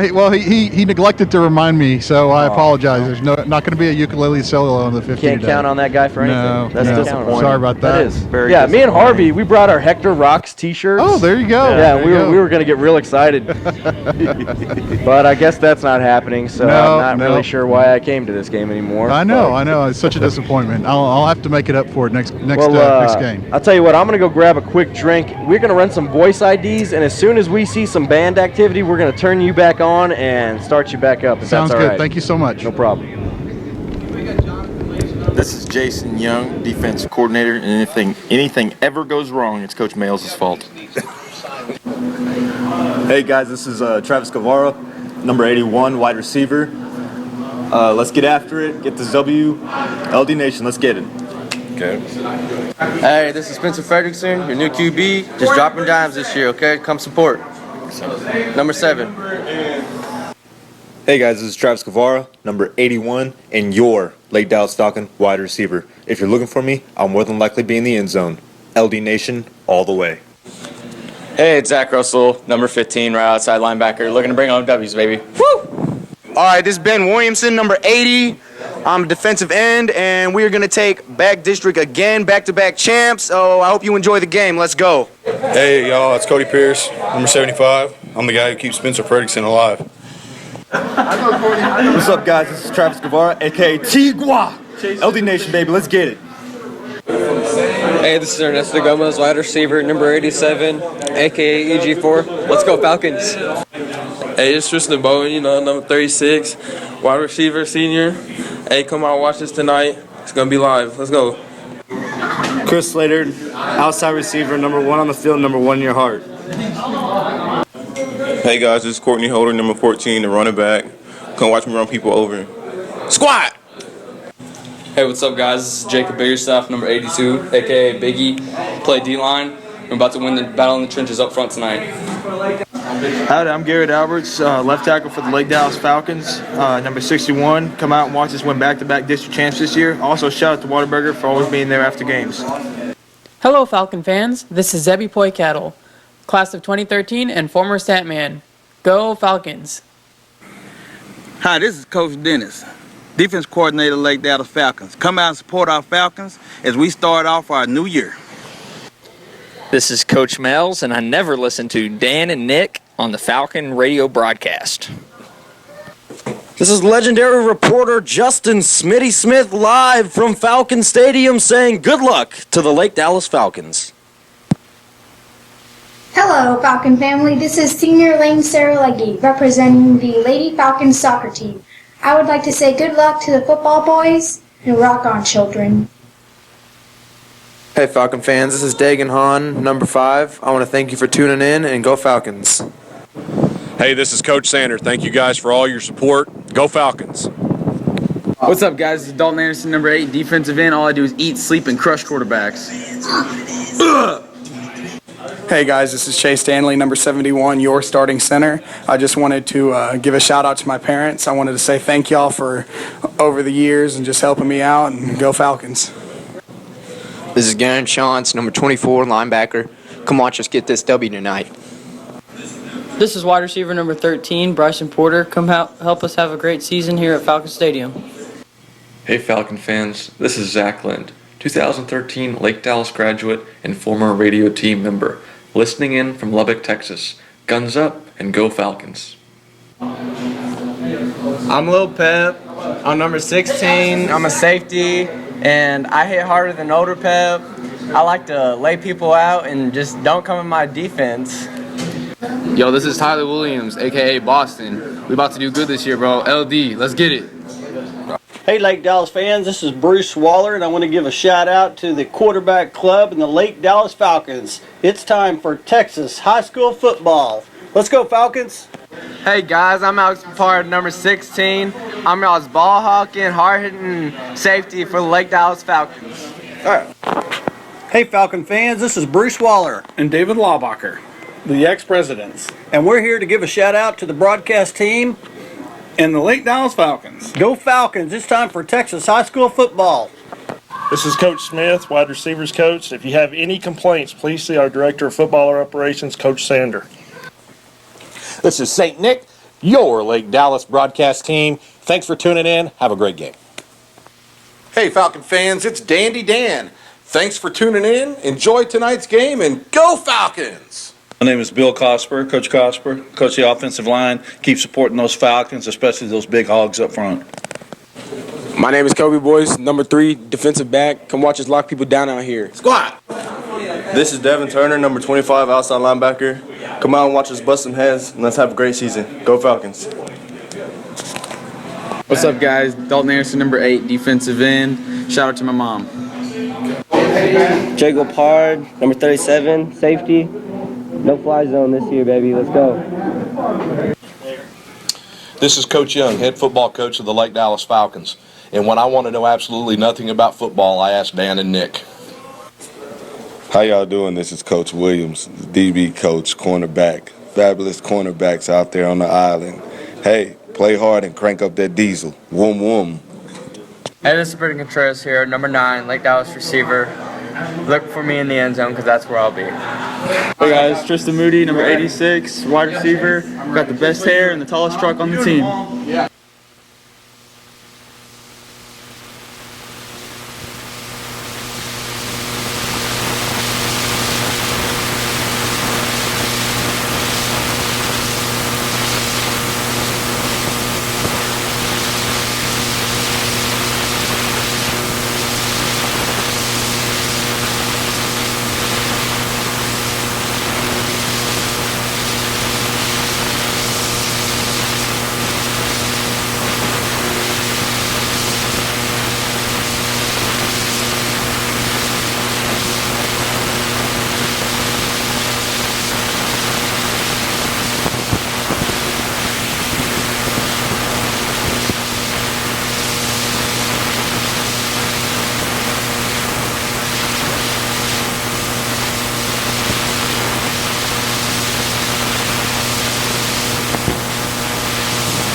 I mean no one, comes into our house and pushes us around. Now it's time to go out there and put it on the scoreboard. Now it's time to see who has the heart. It ain't about how hard you hit. It's about how hard you can get hit and keep moving forward. How much you can take and keep moving forward. That's how winning is done. You've got to lay that heart on the line, man. From the soles of your feet, with every ounce of blood you've got in your body, lay it on the line until the final whistle blows. And if you do that, you cannot lose. Yes! That's awesome! He's under a little pressure, rolls left, looks, fires to the end zone. He's got a wide Brandon Contreras. Touchdown, Falcons! Wow. I think he jumped 7 feet in the air and pulled that ball down. Not BS. He rolls to his right. He throws deep. Right side is Keegan Brewer. He got it, baby. Papaez. Hahn looking to go to the end zone. He's got Contreras. Touchdown, Falcons! Wow. Keep it professional. What was that? Keep it professional. I'm not sure loose. we will. Whoa! Yes!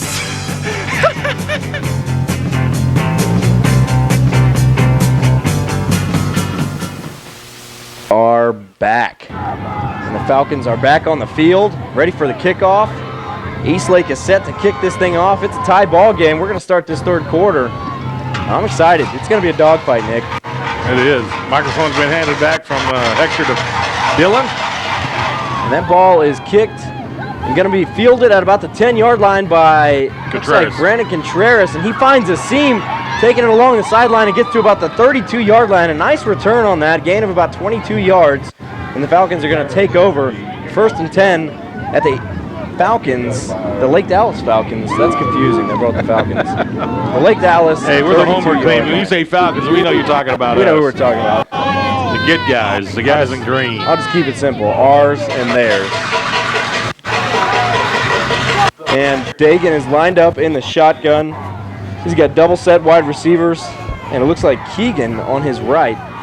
And he hands the ball off. No, he keeps it. He faked me out. Oh, and he look finds at that. a huge He's running going all the He's way. to the 40, to the 35, and brought down at about the 32-yard line of Eastlake. He was one tackle away from breaking it all the way to the end zone, baby. It was a great fake, and they had Keegan back there in the backfield, and he faked it to him and just took it himself all the way up the middle for a huge pickup. That's going to be a Falcon first down at the Eastlake 34 as Dagan takes the snap, and this time he does hand it to Keegan Brewer, and he's wrestled down after a gain of about 7. No, after a gain of about 4, it looks like. And that's going to bring up 2nd down. Dylan, what a huge run from Dagan to start this second half. Oh, yeah, they totally bit on the fake to Keegan right there, and it was just wide open, and down he went, you know. Huge play, and talk about getting momentum on your side early in this one. The Falcons are driving. Very important to strike fast and hard here. Huge, as Brian Griffin is lined up in the backfield, but Dagan takes the ball himself and just tries to manhandle a middle linebacker and does just that, where it looks like he's got enough for the first down. As the Falcons are moving the chains, and like Parker was talking about those first down numbers, we're doing our part this time, already picking up 2 in about a minute into the second half as Dagan is lined up in shotgun formation. Brian Griffin in the backfield, and he's got Tripp set on his right. And Brian Griffin moving to his left as they go in with an empty set. And Dagan takes the snap, and he's dropping back, looking left, a screenplay out to Tristan Bowen in the backfield. And he gets out to about the 19-yard line where he is wrestled down. And that's going to be a gain of 4 yards. Falcons all picking up positive yardage again. And looks like we're able to figure this thing out this time. Oh, yeah, they're really on a roll right here. Doing pretty well as they're lined up in shotgun formation. Trips on the right. Tristan Bowen lined up on the left. Dagan takes the ball, takes it himself along the right-hand side, gets out to that right sideline, and still on his feet, but wrestled down at about the 8-yard line. He was brought down hard. Yeah, he got hit pretty good right there. He was a little slow getting up, but he is looking all right. Going back to the huddle. Wildcat formation. Wildcat formation. It looks like, Keegan is going to be the quarterback on this one. Brian Griffin in the backfield alongside him. Keegan takes it himself. Good block by Griffin on the left-hand side. Keegan's able to get into the end zone. It's going to be a Lake Dallas touchdown, taking an early lead in this second half. About 2 minutes into this thing, and we are already on top, 27-21. Nice upfield blocking and a good block by Brian Griffin. And what a shake and bake, put a little bit on the chicken and just went down the end zone right there. That's what I'm talking about right there. Throw a little spices, a little bit of Lake Dallas flavor on that thing. There you go. And Apeyez on for the extra point. Wow. Correct me if I'm wrong. That's his third touchdown tonight, right? No, you are correct. That is Keegan's third touchdown, his first on the ground. As we are up 28-21 with 9:47 to go here in the third quarter. This is the Lake Dallas Quarterback Club Network.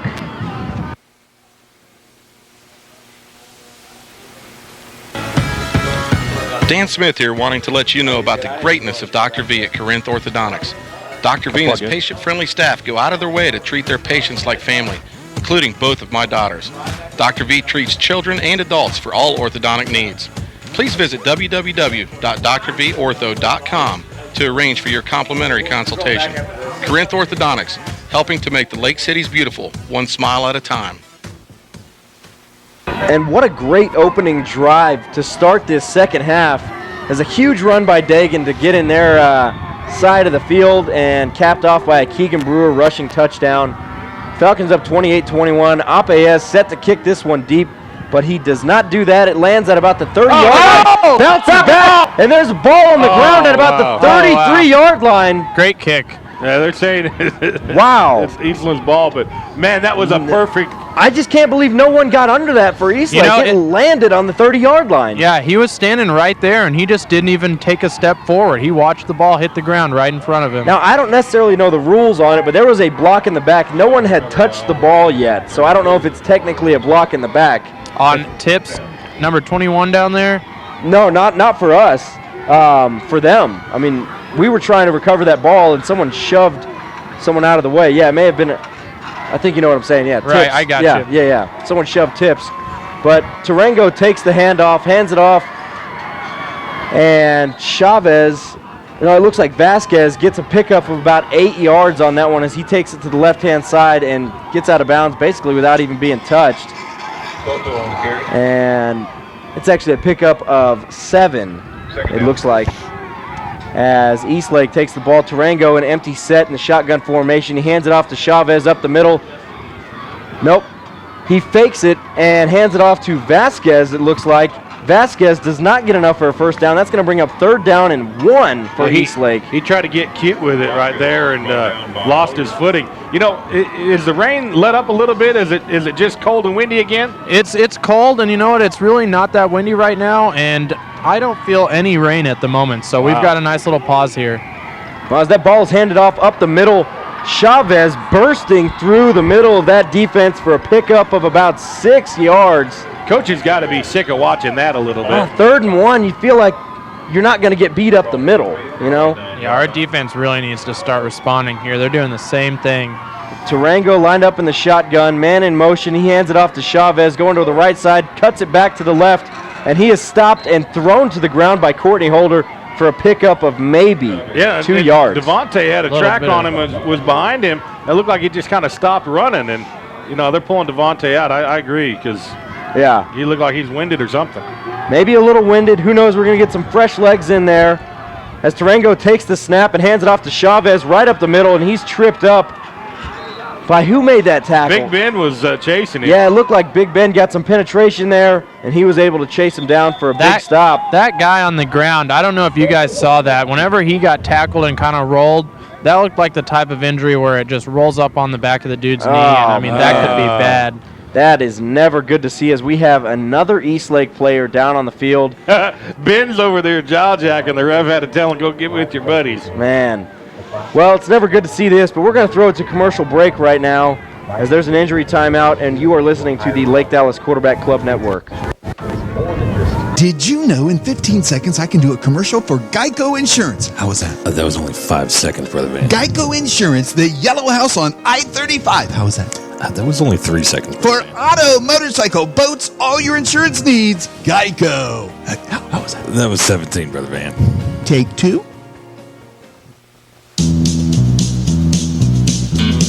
James Wood Auto Park, a proud Lake Dallas sponsor with locations in Decatur and Denton. Selling new and used vehicles since 1978. Brands that you know and trust. Chevy, GMC, Buick, and Cadillac at prices you can afford. Come on in and see what the revolution is all about and test drive the vehicle of your dreams today. All right, and we are back as Tarango takes the ball in the shotgun, takes the snap, and he is pressured hard by Benjamin Williamson, but finds an open man at the 28-yard line, and he's brought down by a gang of tacklers, including Kane Cox, How was Devin that not Turner. holding in the backfield? Wow, they had that three guys was bad chasing him. holding. My goodness. Wow. Yeah, Tarango was under a lot of pressure there, and he was rolling right and somehow able to find a man wide open at about the 28. Jeez, that should have been played back. Eastlake takes 1st and 10 at the Falcons' 25-yard line as Tarango lines up in shotgun formation, and a handoff up the middle. Chavez takes it and finds a little hole, gets about 5 yards. Guys, Ben Williamson just got thrown down by his jersey. I don't know how they're not calling holding right here. Jeez. That is rough. Yeah, Dylan, you're seeing it firsthand. It's a little different for me. I'm able to keep up with the play, but let's keep an eye on that as Tarango lines up in the shotgun and hands it to Chavez, and he is brought down hard by Courtney Holder for a loss of about 5 yards. Kane Cox a little shaken up on that play right there. They're giving him forward progress on that. It's only going to be a loss of about 2. Wow. That is terrible. That is, he never got back to the line of scrimmage. That's horrible. bad. He was met 2 yards behind the line of scrimmage, and I guess that would be forward progress for a loss of 2. But Tarango, empty set. He looks right, fires, and finds a man, finds Chavez, as he's going to get brought down at about the 24-yard line. Hey, Devin Turner did a good job of just not getting a face mask on that because the guy sits waist high. And I'm sorry, that was about the 14-yard line, as I also thought it was going to be a face mask on Devin Turner. As Garrett Hunt comes into the game for Biggerstaff. And it looks like Eastlake is finding a way to beat this defense again, as we got a bunch set over here on the right side. Tarango empty set in the backfield, and a pitch to Vasquez, and he's met hard at the line of scrimmage by Kane Cox. Big play right there, and that is going to bring up 2nd down and 11 for Eastlake. Wow, what a great play by Kane Cox. That's exactly what you want to see out of a middle linebacker. As Tarango takes the snap, fires right. Take him out. Pump fake by Tarango, and he fires right. Not a man open, so he's just going to heave that one out of bounds. Jacob Schuster had a beeline on him, and the little fake held him off just long enough. But great pressure by the defense on that 3rd down. Yeah, no, that was 2nd and 11, and now it's 3rd and 11. But yeah, great pressure by. Now all of a sudden they're trying to throw the ball like crazy on us. Yeah, they're going for it. I mean, I don't understand why. They've had pretty good success on the ground. But who knows? We'll see what happens as Tarango takes the snap. He drops back, looks left, a lot of pressure. He fires into the end zone, and that's going to fall incomplete. There we go, no flag. As not only was it an incomplete pass, but we hammered the quarterback. I believe it was big play Benjamin Williamson providing all the pressure there. As that's going to bring up 4th and 11 on the 16-yard line. And go ahead, Dylan. Eastlake's really wanting a pass interference call there, but that was one of those times where they just both kind of kick each other in the feet and trip up a little bit. So exactly. Give me a break on that. That ball was 5 yards out of anybody's reach. Well, yeah, they got no option. Yeah, they're not going to kick it. They're snapping. Not going to kick it. Timeout. As we got a timeout, Eastlake. And we're going to go ahead and keep it right here. I mean, that pressure Parker told me last was actually Devin Turner that got pressure. Okay, that was Devin Turner? Yeah. Okay, I just saw Ben at the end of that play. Laid a little wood on the quarterback. Yeah, I think we brought a little blitz off the edge there with the outside backer. Great play call, though, because we're not getting the pressure we need with just a 4-down lineman. It's just somehow, some way not happening. So we're going to have to start stunning a little bit and throwing some defensive backs in there and, blitzing on the outside linebackers, which they did. It seemed to be working. And that last little set there, those last 3 plays, they had nothing doing when they tried to go to the air. I mean, our defense was stout in stopping them, and hopefully we're able to keep this up. It's 4th and 11. Eastlake has the ball on our 16-yard line, and I would expect a little bit of trickery, some kind of misdirection, a fake handoff, a play action at least. But we'll see what happens. As Tarango is lined up in the shotgun formation, he has Chavez in the backfield, double set wide receivers, sends a man in motion, coming from left to right, as Tarango drops back a lot of pressure, and that ball is going to fall incomplete. There was Ben on that one. Hello.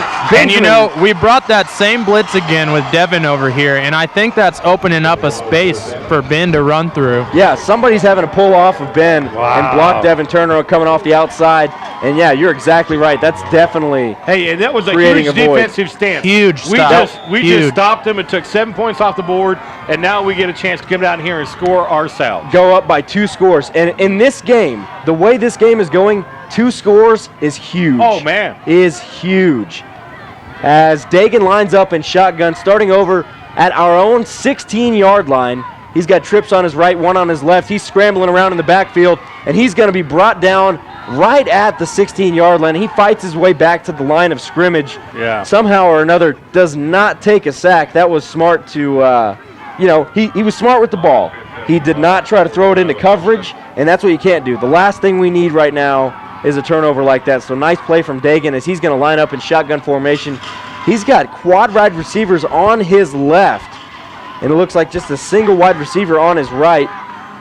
And Dagan is ready for the snap. He takes the snap, immediately throws the screen to Keegan Brewer, and that's going to fall incomplete, in and out of the hands of the sure-handed Keegan Brewer. Usually do not see that. Well, and that's a simple case of trying to run before you catch the You're ball. exactly you see it right. all the time, and it happens to the best of everybody. You're exactly right. And that, they all kind of gaggled up a little bit there, too. I mean, it was a little bit of a cluster of a screenplay. They were kind of breaking through the blocks a little bit. There's a lot going on right there in front of his face. Yeah, it was tough to catch that one, but, and who knows where that would have gone if he would have. But Dagan lined up, empty set. 3 wide receivers on his left, 2 on his right. Dagan takes the snap, drops back, looks right, fires, and that ball is going to be low and falls incomplete. Trying to go for Keegan Brewer. Yeah, That's Keegan going to bring looked up like he lost his footage and had actually slipped before the ball even got to him. So fortunate that ball wasn't picked off. That's going to bring up 4th and 10. We didn't gain a yard on that set of plays there. We got 5.5 minutes to go in the third quarter. And we're going with Keegan Brewer to punt here. Interesting. Yeah, he'll do that rugby style punt right here. And who knows, maybe he'll see a little bit of a lapse in the defense and he'll be able to keep it himself. Not the place you do that at. And Keegan gets a punt off. That's going to land at about the 50-yard line and roll to the 44. It's going to be down by Garen Shantz. Cody Pierce again, all the way down there. Cody Pierce is on fire tonight. He's matching the ball speed for sure. And the Eastlake Falcons are going to take over at the, looks like the 44-yard line of Eastlake. As that Falcon defense didn't get a whole lot of time to rest. A 3-and-out is never good, but hopefully we'll be able to recover from that. Well, we were smart with the ball and we didn't make it. The last thing you can do in this game is get turnovers. I mean, you cannot give the ball away. As Tarango runs a little bit of a misdirection option play, and that ball is going to be chased down. Wow. Their receivers got Kyle Roundtree in a hug out here. I don't know how the refs are missing this stuff, guys. Oh, man. It's getting pretty bad out there. Some obvious holds. And that ball made its way out to about the 50-yard line. It's going to be 2nd down and 4 for Eastlake. Time for them to cough the ball up our way. Yeah, a little bit of a joker. You calling it? I'm calling it. All right, here we go as Tarango hands the ball off to Chavez. He's met in the backfield and stopped. Big play. Ben was the first one to make contact. He actually slipped away and kind of tripped himself up, barely getting back to the line of scrimmage. Yeah, he almost got away, but I feel a turnover come on. Turnovers are kind of like divorces. The more you have, the more expensive it is. Yeah. No, you are right. Heard that yesterday. There we go. That's not bad. I like that one. Keep that one in the arsenal. As Tarango takes the ball, and that's going to be a screen play. Oh, here comes the flag. Get to about the 50-yard line again. That should be holding, guys, because that was a clear hold again. I'd be surprised if they don't call the hold there. Is there a flag on the field? I thought I heard there was a flag. My bad. Looks like we're all good. Fourth down. How there wasn't, I don't know. There was holding on the play, but once again, it wasn't called, so here we are to return the punt. You know what? 2 3 and outs, and these defenses are coming ready to play. Smash mouth football right in this here. second half. We got Keegan Brewer set to return. And, hey, their special teams unit is on the field once again, so anything could happen. You remember the last time they punted? That was a whirlwind of disaster for them. I think they're going to try to fake it here. It's a weak snap again, but the punter somehow gets it off. Keegan is electing not to touch that one. There we go. It's going to roll into the end zone for a touchback as the Falcons will take over at the 20-yard line. 3:20 to go here in the third quarter. Falcons are on top 28-21. This is the Lake Dallas Quarterback Club Network. Did you know in 15 seconds I can do a commercial for Geico Insurance? How was that? That was only 5 seconds, brother. Geico Insurance, the yellow house on I-35. How was that? That was only 3 seconds. For auto, motorcycle, boats, all your insurance needs, Geico. How was that? That was 17, Brother Van. Take 2. Gotta be. We're trying at home to get you a little better view of the scoreboard. But, trying to keep everybody up to date with that scoreboard view. But Keegan taking the snap and handing it off to Brendan Contreras. He's trying to find a little room on the left-hand side of the field, and he's going to get to maybe the 21-yard line. Maybe a pickup of 1 yard. It's going to be right around the 2nd and 9 area. And yeah, we were talking about those obvious holds up here in the press box that when we went to break, it's getting pretty crazy out there. Is the rain coming down again? You know, it's kind of got a good mist going on right now. Not too solid drops, but a good mist. Okay, there we go. Good mist as Dagan is lined up in the shotgun formation. He's got double wide receivers. Brian Griffin in the backfield. Dagan drops back and fires one across the field, finds an open Keegan Brewer for a pickup of 11 yards, and that's going to be enough for a Falcon first down. Did you say double wide receivers? Doubles, yeah, doubles That's wide a Palm receiver. Harbor special we was running right there. You know what I'm saying? No single wides going on. No. Just double wides. As Dagan takes the snap, runs an option play, pitches it to Brian Griffin on the left-hand side of the field, and he's going to get a pickup of about 3 yards, and that's going to be 2nd and 7 for the Falcons as they have the ball on the Lake Dallas 36-yard line. The old double wide receiver trick. Not bad. That's nice. Not bad.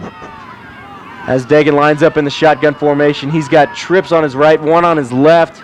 Brian Griffin in the backfield with him as he keeps it himself and goes right up the middle and gets right to the first down marker. I don't know how you pull the ball out any later than that. Oh, my goodness. His arms were completely stretched out. Yes. Yeah, he had me fooled on that one. Wow. Yeah, and he's fooled me a couple times, so I slow played it. Brian took the punishment for it. They just laid him out. Wow. Well, that's what will happen sometimes as Dagan is back in the shotgun, trips on his right, 2 wide receivers on his left. It's an empty set in the backfield. And we're going to see just what this Falcon offense has in store as Dagan takes the snap and he fires a quick bullet out to the right-hand side of the field. He's got Contreras on the right-hand side. Contreras, the 40, the 30, 35, 20, 10, 5, touchdown, Falcons, Brendan Contreras. There's 2 flags on the field. And there is 2 flags on the field. Let me guess. Cody Pierce was laid out on the ground. I think they're going to call someone for a chop block, but we'll see. Yeah, Cody's acting like clapping. that. He knows. Cody knows something, but Dagan and Keegan holding. Dagan just held up holding there, so. Oh, man. And it looks like they're saying it was on Chris Slater out there on the outside. That's what Dagan and Keegan were yelling at him. I didn't see it. I thought those were 2 pretty good blocks out there, but I couldn't see. Okay, if that's holding, everything else was holding. Exactly. For the last That's ridiculous. We could see it one way there, reffy boys. Wow, that hurt. Wow. That hurts. That was one hell of a play there. Oh. Did we say that on air? I think so. Wow. That's offsetting penalties. Offsetting penalties. So are we just going to replay down? Yep. You know, I'll if we're going to get a penalty, I'll take that, I guess. Man, their coaches all the way out to the numbers on their side of the field arguing with the refs. Man, that was huge that they just took I don't know about that, man. That was rough. Very questionable call there. Yeah. Call it on Chris Slater, and I just didn't see it. I did not see it. It looked like clean blocks all the way around. Dagan's still talking to the ref here, trying to get more clarification on that. And Coach Young is out there at about the 40-yard line on the numbers right now. I believe that's Coach Young. Everybody has Belichick hoodies on today. Belichick hoodies? Those official? Yeah, those are the official hoodies of football. Wow. Yeah, That's crap. Well, they should be playing it on the video board right now. I mean, when it's down like this, what's the point of having a video board if we're just going to watch them stand here? Yeah, where's the Vigi board? But, hey, what do I know? Coach Young is furious. He's screaming across the field at somebody right now. Well, he should be, because that's terrible. He sat there and watched his team get held for every play of the last drive, and we bust off a 50-yard touchdown pass, and it gets called back. But nonetheless, Dagan's lined up in shotgun formation, and he drops back, looks right, looks left, and fires a little dump pass to Brian Griffin. Griffin to the 50, 45, 40, 35. Griffin still on his feet, gets down to the 25-yard line. And Lake Dallas answers with another huge play, just a simple dump play to Brian Griffin in the backfield. Gotta love it. And he takes it. He could have took the easy way out and stepped out of bounds, but he cut it back in and got an extra 10. Stayed on his feet. This is not the game to step out of bounds, as Dagan takes it and fires a quick pass to Keegan Brewer. Brewer's got room. Brewer gets tripped up at the 14-yard line, and the Falcons are driving, finding some success through the air finally. This defense is on its heels and doesn't know what to do right at the moment. And Eastlake's coaches are on the field once again griping at the refs, and it looks like they're calling a timeout. Yeah, they need one. They're in trouble. Wow. As another huge play, the Falcons are threatening right now. 28-21, Falcons on top. This is the Lake Dallas Quarterback Club broadcast. Is your AC or furnace on the fritz, or are you looking to save some money with an energy-efficient upgrade? Well, search no more. Look to Maston Air Conditioning and Heating for all your heating and cooling needs. Family owned and operated, located right in the heart of Lake Dallas. Give them a call at 940-321-5392.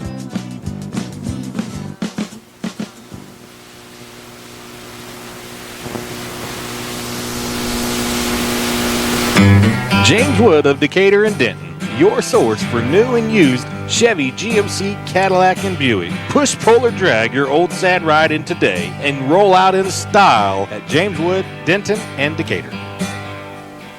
All right, we are back. And what an exciting drive this has been. We've had a few mishaps, but we'll get through it as the Falcons are taking the field again, and we are threatening to score. Falcons 1st and 10 on the Eastlake 12-yard line. It's pretty electric down here after those two big plays. Our crowd's going wild. The bench is going wild. We'll get to you in just a second, Dylan, as Keegan takes the ball, finds some room up the middle himself, and gets it to about the 8-yard line. As they're still pushing the pile over there. But finally, I never heard a whistle. It's whistled down. Win. Now. There it goes. I heard it. All right, and the Falcons got 2nd and 7 at the 9-yard line. Minute to go here in the third. As Dagan's back there in the backfield. And he pitches it to Courtney Holder. Courtney's going to take it touchdown, baby. to the 1-yard line at least. And that's going to be whistled dead at the inch line. First down, though, at the very least. Yeah. Wow. I got to tell you, I don't know. Chris Slater comes off limping a little bit. I think he really thought we was in. They all pushed real hard right there at the end. And we were trying to get another one of those stand them up and push the pile touchdowns. We were. Yeah, I'll take whatever we can get. We'll get it in right here. Got a good rain coming down. Starting to come down a little bit. Well, that's what this is all about, as we got flags flying as soon as the ball was snapped on the goal line. You know, this might be... We got a false start on the offense. This might... Wow. Guys, and Chase is limping down there pretty good. I do not like having to go right through the center on a play like that with his injuries. Well, that's the goal, to get up by 2 touchdowns, make a stop, and get that kid some rest. Yes. He needs it. It is huge to get a touchdown on the board right here. For multiple reasons. Wow. Can't stress it enough. I think, the game clock's about 1.5 seconds off. I was thinking we might let it run down, but we're going here. As Keegan is lined up in a bit of a pistol formation, he hands it right off to Courtney Holder. Courtney's going to get through for a touchdown! That's going to go by 2 scores as Lake Dallas was able to punch it in. Courtney Holder from 6 yards out. What a huge play with 2 seconds to go on the clock here in the third quarter. 34-21 Lake Dallas. Huge play. That is exciting. Yeah, you need to get Chase and get him some rest. And we got Apayez on for the point after. Slater on for the hold. The ball is snapped. It's a good snap. It's going to be kicked and I got to tell you, incomplete. Chris had to really juggle that. That ball came out kind of sideways to him. He did the best he could to stand it up, but just not enough right there. Yeah, I mean it's these conditions, man. A slick ball. It's not what we're used to. That's for sure. Yeah, we've got that hard rain going down again with the wind, so it's right back where it was there in the second quarter. Yeah, Cody frustrated with himself right now on that. You know, you can't just blame it all on that either. I mean, you do have the conditions like you guys are talking about, but he's a competitor and he's frustrated with himself. That would be frustrating because he wants to win every snap. That's a kid that's trying to win every single snap. Yep. And didn't work out on that one, but that's all right. We got a 2-score lead, 34-21 Falcons on top, and we are going to set up to kick this one deep, or at least try to. Who knows? As Apayez is lining up with the rest of his kickoff crew, we're about to get this thing underway. As it is a short, high kick set to land at about the 30-yard line, and we almost recovered that again. Adam Tips was right there for the ball, was he not, Dylan? He was. It was pretty much the same as before, but I think it just got blown a little bit more towards the sideline, and it went out of bounds this time. I'll take it. I mean, think about it. You give up this, they're going to get the ball at the 45. You let them catch it, they might get the ball at the 50. You know? Right, exactly. I mean, things haven't exactly been going our way regarding kickoff so far, but the way our defense has played this quarter. So he threw a flag right there. Why did he throw a flag, and why did they march off a few yards? It's illegal procedure because when you kick the ball out of bounds, it's illegal procedure, right, Dylan? Yeah, I believe that's what it's called. But, yeah, that was because we kicked it out of bounds, so they got, I think it's just a 5-yard. Yeah, I got you. That's why you threw the flag. Yep, that's the penalty. Has 2 seconds on the clock here in the third quarter. Eastlake lines up, and Tarango takes the snap. He drops back, looks right, looks across the middle of the field. Come on! That was good defense. Whoa! That ball falls incomplete, but there was a hard hit. Big Pep. Wow. Was it Big Pep and Roundtree defending on that? They timed that perfectly. Wow, let's hear what the call is. Oh, wow. Boo on the white hat. No, it's not. Man. Wow. Defensive pass interference. The ball. We got coaches all over the field right now. They better call that both ways is all I'm saying, because that's not even happening. Wow, that was pretty bad. That hit him in the hands, and then he got lit up. That was a bad. Yeah, no. There was no pass interference on that whatsoever. Mark that, the last play of the third quarter. If you folks at home listening, when we put this on YouTube, go back and check that out, because that was a rough call. And I guess with the penalty, I don't know if they're getting to run one more play here with 0 seconds on the clock. I know you can't end a game on a defensive penalty, but is it hold true for the same on a quarter? Well, this is a free play. There's no time coming off the clock at all. It's like a Merry Christmas I did not think that they did this. I thought it would carry over as well. As Tarango takes the snap, a lot of pressure in the backfield. He scrambles to the left. Nothing doing. He's 25, 20, 15, 10, 5, touchdown Falcons! Yes! And that's going to be the way we end this third quarter. Touchdown Courtney Holder. Lake Dallas goes up by 3 scores. Wow. Wow. Hey. Once again, guys, Dalton Anderson on the hit. Wow. That is something you rarely see. A penalty causing there to be a free play at the end of a quarter. Turns out to be a touchdown for the defense. How's that for a free play, Eastlake? Hey, I was upset. Now I'm pretty happy. Yeah, they might have wished they could have gotten some time now. Wish they could have just took that one into the fourth, but Apayez on for the extra point, and he puts this one through the uprights. 41-21, you are listening to the Lake Dallas Quarterback Club Network. This is Steve Bain, General Manager, Huffines Chrysler Jeep Dodge Ram in Louisville. Come see us as we celebrate 90 years of treating Texans right with Texas values. Whether you're in the market for that new Jeep Wrangler, Ram half-ton Lone Star, or maybe a Dodge Challenger, Huff Finds has it. Come see me and ask for the Falcon family discount. Do you have a sweet tooth, Falcon fans? Well, Sugar Queen Cupcakes is the place for you. A shop on Main Street in Lake Dallas, their delicious cupcakes are a great treat for birthday parties, corporate events, PTA meetings, school functions, and more. With anything from a red velvet cupcake with cream cheese frosting to a classic chocolate cupcake, the choice is yours. They can even create a unique display just for you. What are you waiting for? Stop by Sugar Queen Cupcakes, the official cupcake of Texas, today.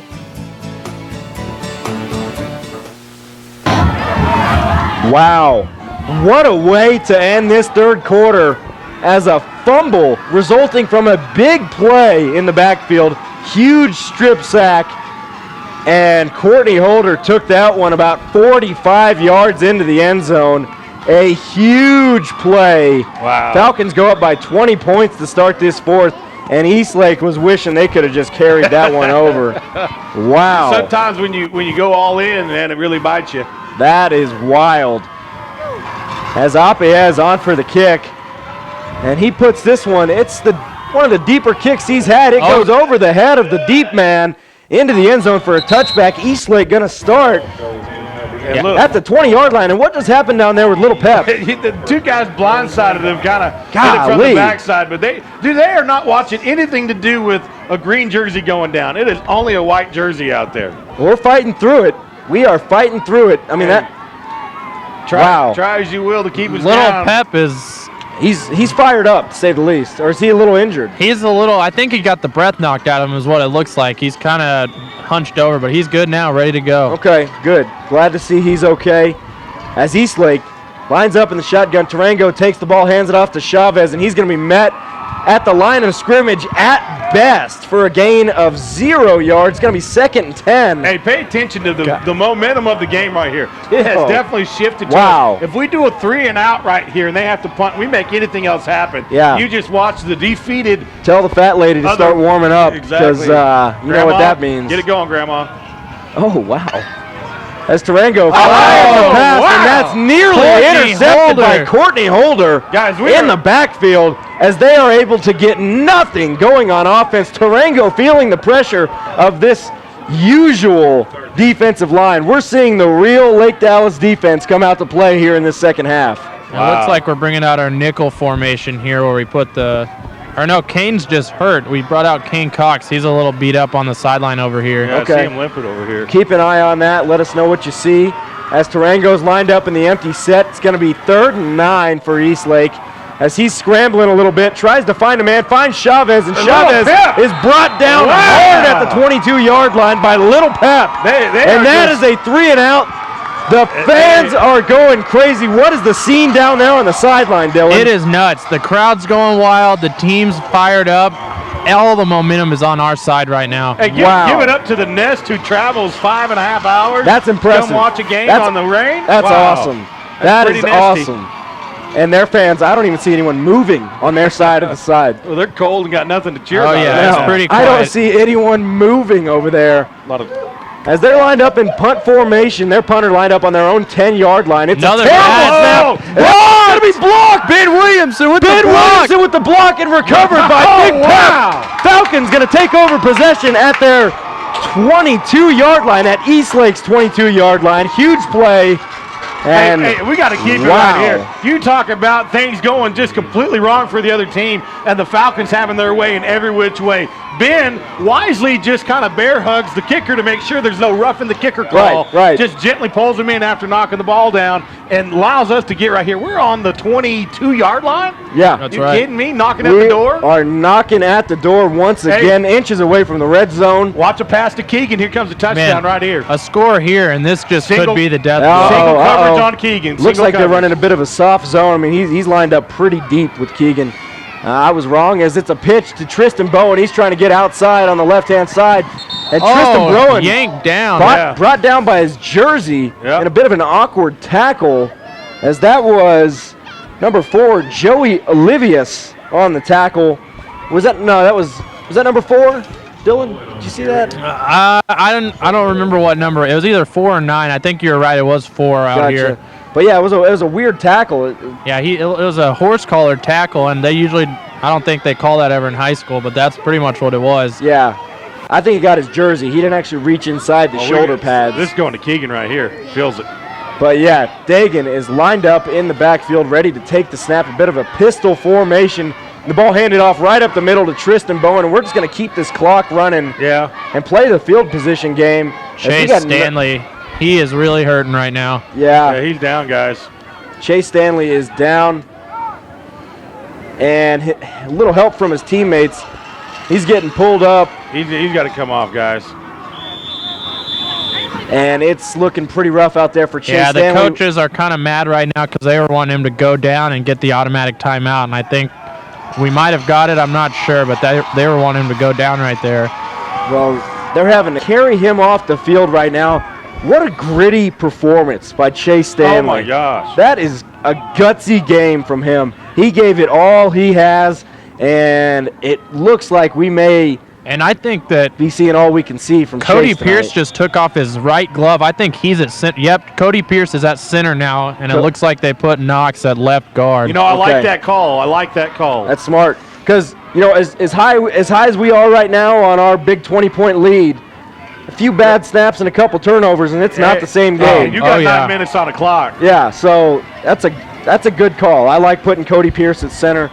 And looks like the Falcons are going to come off the field for a timeout. We're going to throw it to commercial break right now. You are listening to the Lake Dallas Quarterback Club broadcast. Chick-fil-A, stop in and get your game day morning started with chicken minis, or get you a bacon, egg, and cheese biscuit to get your day started right. Come on in to your local Chick-fil-A and try our sweet tea. Save the cows and eat more chicken. Chick-fil-A. You know well, I'm a chicken fried. King Brothers Boat Storage in Hickory Creek is a family-owned and operated facility providing quality service since 1984. 20 acres of outdoor covered storage for your boat or RV, secured by wrought iron fencing, coated gates with 24-hour access, on-site security, 2 air-conditioned restrooms, and on-site boat repair. Stop by and talk to Randy or Paula about your option for quality storage at an affordable price. King Brothers Boat Storage. All right, we are back, Falcon fans, and yeah, Cody Pierce, like we said, is going in at center, and we are all in agreement of that's a pretty good call. Cody's played with Dagan before as his center. He's had a little bit of experience in that position, and it's good to let Griffin Knox just get kind of acclimated to the game conditions right now. We don't want him snapping the ball and getting hit all at once to start this thing out. So Dagan lined up in a pistol set. He's looking left. He finds Keegan in the end zone. Ball's up. Keegan brings it down for a touchdown. He's going to go up by 4 scores. What a catch by Keegan Brewer. Dagan just you kidding me? Lobbing Over one up there 2 defenders. and relying on number 12 to bring that one down as he always does. What a game as the Falcons take a commanding 47-21 lead. Apayez on for the point after. Huge touchdown right there. Wow. And the kick is up and through the uprights. And guys, Eastlake is completely deflated. No, They're walking done. off the field. They're done. Start warming up the buses. You know, we still got 8 minutes, almost 9 minutes left in the ball game, so we still got to play smart, conservative football here to grind this clock out. But, guys, it looks like it's all but done here, and we've got to keep on focus to get out of it. But, you know, Dylan, give us a little education here. I know you keep up with the highlights and you keep up with who's where. What happens from this point in our season? As far as our opponents? As far as our opponents. So, this is what I've heard is that our game next, if we win this game, we'd play Saturday at Cowboys Stadium, which would be pretty awesome, against either the winner of the Everman and Canyon game. They started about 6 or I think it's either 6 or 7 tonight, so we won't find out about that until a little later, but you would face the winner of that one at Cowboys Stadium. I think Saturday morning is what they were saying. If everything. They said we would be the first game. We'd be the first game? Yep. And kicks it deep, and that is in and out of the hands of the deep man. Going to roll out of bounds for a touchback, and that's where Eastlake will start at the 20-yard line. I don't think he wanted to catch that, honestly. No, I think they just kind of want to head home. I think that everybody just kind of wants to clear that sideline out and just head home. Maybe hit a Golden Corral on the way, not say a whole lot. I don't even know about that. Yeah. Oh, wow. Golden Taco, Corral. you say Taco Villa? We're at Taco Villa. A Furs, maybe. Maybe a Ryan's. Yeah, Ryan's. Yeah. Who knows? We've almost Montana's. got a wildcat formation, which is surprising. I figured they'd be really trying to pass here if they had any hopes of trying to come back. I don't know if they do. It doesn't look. But it is a wildcat formation. That ball is going to be ran to the left side of the field and brought down hard. Wrapped up by a couple guys, including Kobe Boyce, and tell you who did a pretty nice job on the cleanup on that one was old Courtney Holder going in and laying some wood near the sideline. Yeah, he did. Yeah, he knocked that ball out too. If he would have been a few yards over, we would have probably got that fumble. Probably had a shot at winning this thing. What a second half here by this Falcon team. And Eastlake has Tarango back in at quarterback. Got a man in motion, and he hands it off to Vasquez as Vasquez tries to cut it upfield. And a pickup of about 3 yards. That's going to bring up third down and about 2. You know, I get why they're running it, though. They've had the most success against us running. Right. Throwing is a really kind of, when they started doing that, Oh, yeah, really just threw their game off. They lost all momentum when they started throwing the ball. They really did. So I get why they're trying that. Wow. As Tarango is lined up in the shotgun formation, he hands it off to Chavez. Oh, my. Little Chavez is wrapped up by Little Pep. He is and done. he's brought down hard, and he is does getting not up want slow. to get up. Oh, man. And that's going to bring up Can't you blame fourth the little down. fella? 4th and 3 Little for guy. the old for Eastlake. And it's been rough for their second half I believe that offensive kid's attempts. a junior. Who, Chavez? Yeah. Yeah. He's Small little guy. He's small for his age. Yeah. We got Tarango lined up in the shotgun formation. And They got no energy, I wouldn't guys. be surprised if they go right up the middle on this one. Yeah, they're just walking around everywhere. Yeah, nobody's really into this anymore. As Vasquez tries to cut it upfield and finds enough for a first down. It's getting a little chippy on that opposite side of the field. So we got Kyle Roundtree over there getting tangled up with a wide receiver, it looks like. And that'll happen in these playoff football games. A little frustration. Eastlake can kind of see their season coming to an end, and probably a lot of emotions out there on the field right now. But nonetheless, 1st and 10 for Eastlake as Tarango pitches the ball to Chavez. And I could hear that hit from here. Yeah, I felt that one. Wow. Jeez, that kid's taking a licking. He's like Timex. Wow. That was a shot. Yeah, you just want to make sure none of our guys get injured in any of that stuff. You know, play it safe. You don't have to do anything spectacular here. Just no, and they're running the smart clock out football. themselves. I mean, they are. At this point, Yeah, they're clearly not trying to win this game, guys. They're not in any hurry whatsoever. No. And it's just, yeah, they've moved about 10 yards in the past 2.5 minutes, so. Pass play, that's going to be a fumble. That's a live ball. It was thrown behind the line of scrimmage. Got a penalty over It's going here. to be wrestled down and brought down by an Eastlake player. Penalty on our side of the field over here. There's a flag on the near side of the field at about the 37-yard line, and we'll await to see the call. Looks like it's on Eastlake, and we're declining it. Okay. Driving factor on the offense. That penalty declined. Third down. What was it? Something in the backfield? Yeah, he did the false start. I don't know if he just uses that motion every time he's not sure what. I think that's his go-to. Yeah, that's what he does when he doesn't know what to do, because he did false start, but false start's not something you can decline, I don't think. No, and he gave our defense a false start not too long ago. I think he's just a little confused. But Eastlake trying to air it out, picked off by Kobe Boyce. He's got a lot of room in front of him, running it down the sideline and brought down at about the 22-yard line, and that's where Lake Dallas will start their next drive. Hey, guys, we got away with one, too. Little Pep was a little early on that. It was way over the guy's head, but he definitely was early on that. Yeah, it was a weird broken play. It was strange. It didn't look like he was throwing to any Eastlake player. And guys, if they had no energy before, it is just non-existent now. Yeah, they're done. They're done. They completely sucked the life out of this Eastlake team. And we still are rolling our first teamers out there. It's playoffs, Texas Yeah, I'm style, curious baby. to see if we just really crush their jugular here and just take it out. We might. I mean, if we put the ball in the air one time, that's when we'll find out. But a handoff up the middle to Brian Griffin. He's going to scamper for about 3 yards at the most. That's going to bring up a 2nd and 7 getting to about the 19-yard line. If we don't pick up a first down here, we get third down. You try for a field goal? I say no. I say yes with the wind at our back and try and get some experience out there kicking a field goal. We got kick a field goal in the weather. That's not a bad idea. Number 62, Evan Lee, just came into the game, replacing Cody Pierce. Okay. So a little change out there. Not everybody, but a little bit. And who's getting evaluated down there on the ground? Is that Kane Cox? Yes, it is. As Brian Dagan Griffin hands the gets ball up. First down. Yeah, Dagan hands the ball off to Brian Griffin, and he takes it up the middle once again. We've got a couple more subs coming in. Shagun coming out. Looks like Tristan coming out. Yeah, they're starting to take them out one by one. It looks Shagun like. just gave Cody a pop in the head and about knocked him out. I think it's actually Courtney Holder, a little banged up on the sideline over here, so let's hope that doesn't turn into something. Christian Covington just came in, number 84. Yeah, hopefully Courtney's going to be okay. Tristan Moody in there, 81.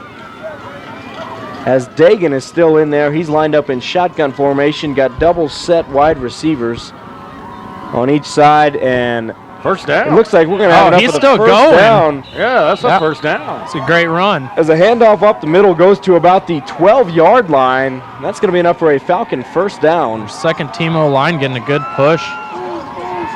Yeah, it's not hard to do against a defensive line that doesn't want to play. Yeah, these guys. Hey. They're still playing hard. Our guys. Our guys are, yeah. No, there's no doubt. Don't take anything away from them. There's no doubt. Our guys are doing a great job, and we got a 48-21 lead. Guy with a ginger beard talking smack. See, now that's just uncalled for. That's where you just cross lines. Now, what a great game, though. I mean, they came out. Game. You asked a couple questions to Coach going into halftime. How are you going to stop the run? And how do you stop the kickoffs? Oh! Wow. As that was a handoff across Who was the that? backfield, number 84. Covington. Covington. Yeah, that was kind of an equal. It wasn't really like he trucked him, and it wasn't like it was a good hit. They just kind of banged off each other there. Yeah.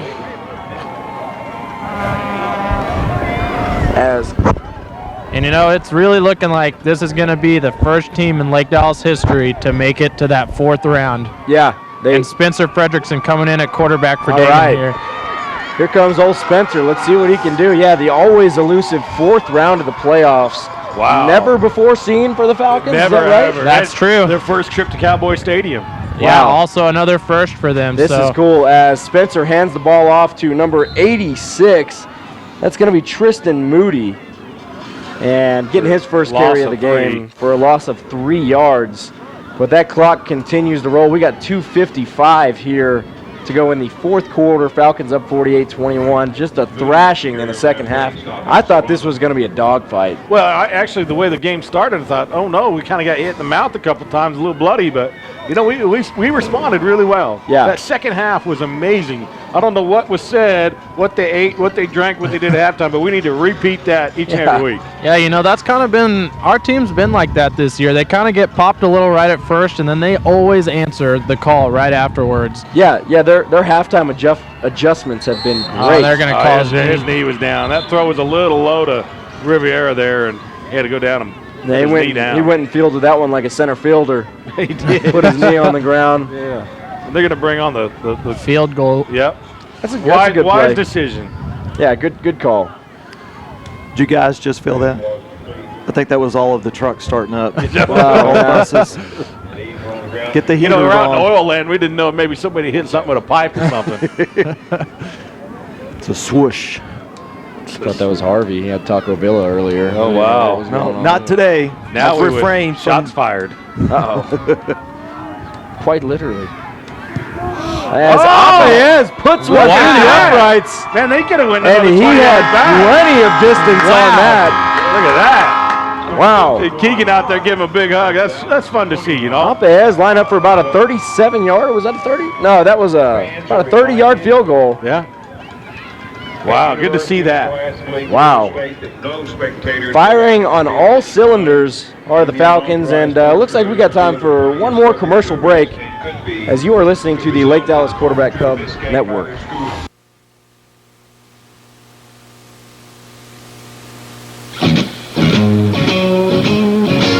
Comfort Mechanical, your hometown heating and air conditioning company. We specialize in air conditioning repair, AC preventative maintenance, furnace and heater repair. Locally owned family business operated by Lori Frazier, a former Falcon. Call today, 972-420-1700 to get the Falcon family discount. Southern Comfort Mechanical, where comfort is our middle name.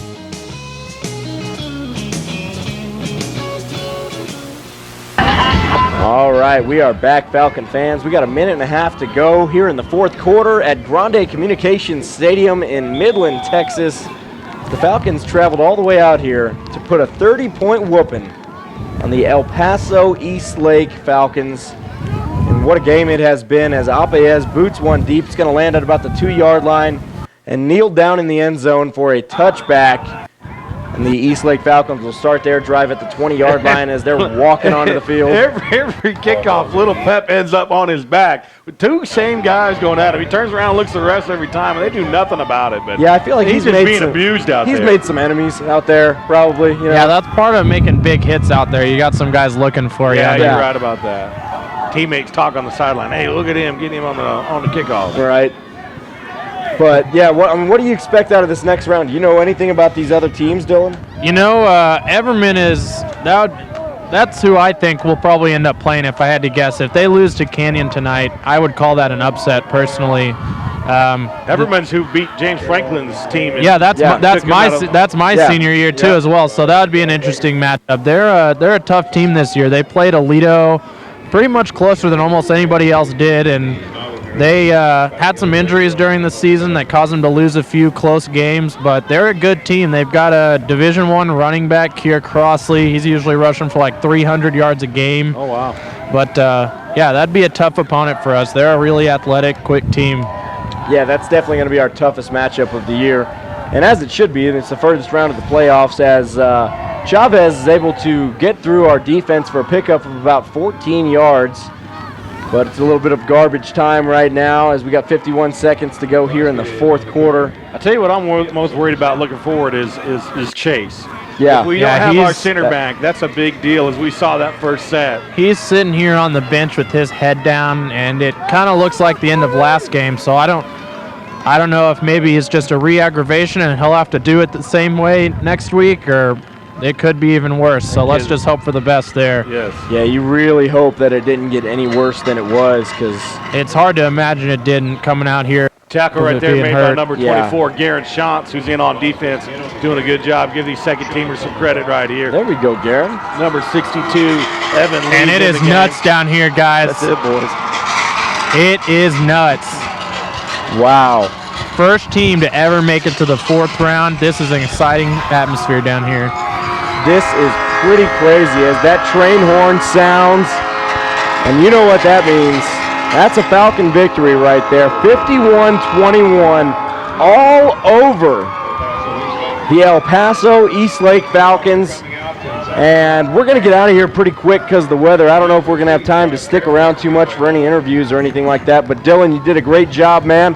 Anything you can say about the team moving forward? You know, I'm excited to see how it goes. I think we're as good as anyone out there. So if we play our game and force them into a few mistakes, we can take this thing, you know. So we'll see how it goes. No doubt. I would have to agree with that. I mean, hopefully they can just keep this going. And St. Nick is already working over there. Harvey, anything you want to add? Well, just that it's great to see Lake Dallas Falcons come in and bring a win to my hometown. I'm from Midland, so this is great to see these kids come out here and play against a good rival. I mean, this is a good team that is not historical for El Paso. They normally don't even make it this far. Right. But they really brought a game to them, so it was great to see. No, very cool to see that. Got to be cool for your hometown. And we got Drew here on the mic. Drew, anything you want to say about the game? It was a Falcon whooping. It was a Falcon whooping. That's always what they pray for. It's what we like to see. So until next time, for St. Nick, myself, old Harvey on the board, twisting and tweaking, Parker and Drew, we are out. Go Falcons. Falcons. Congrats.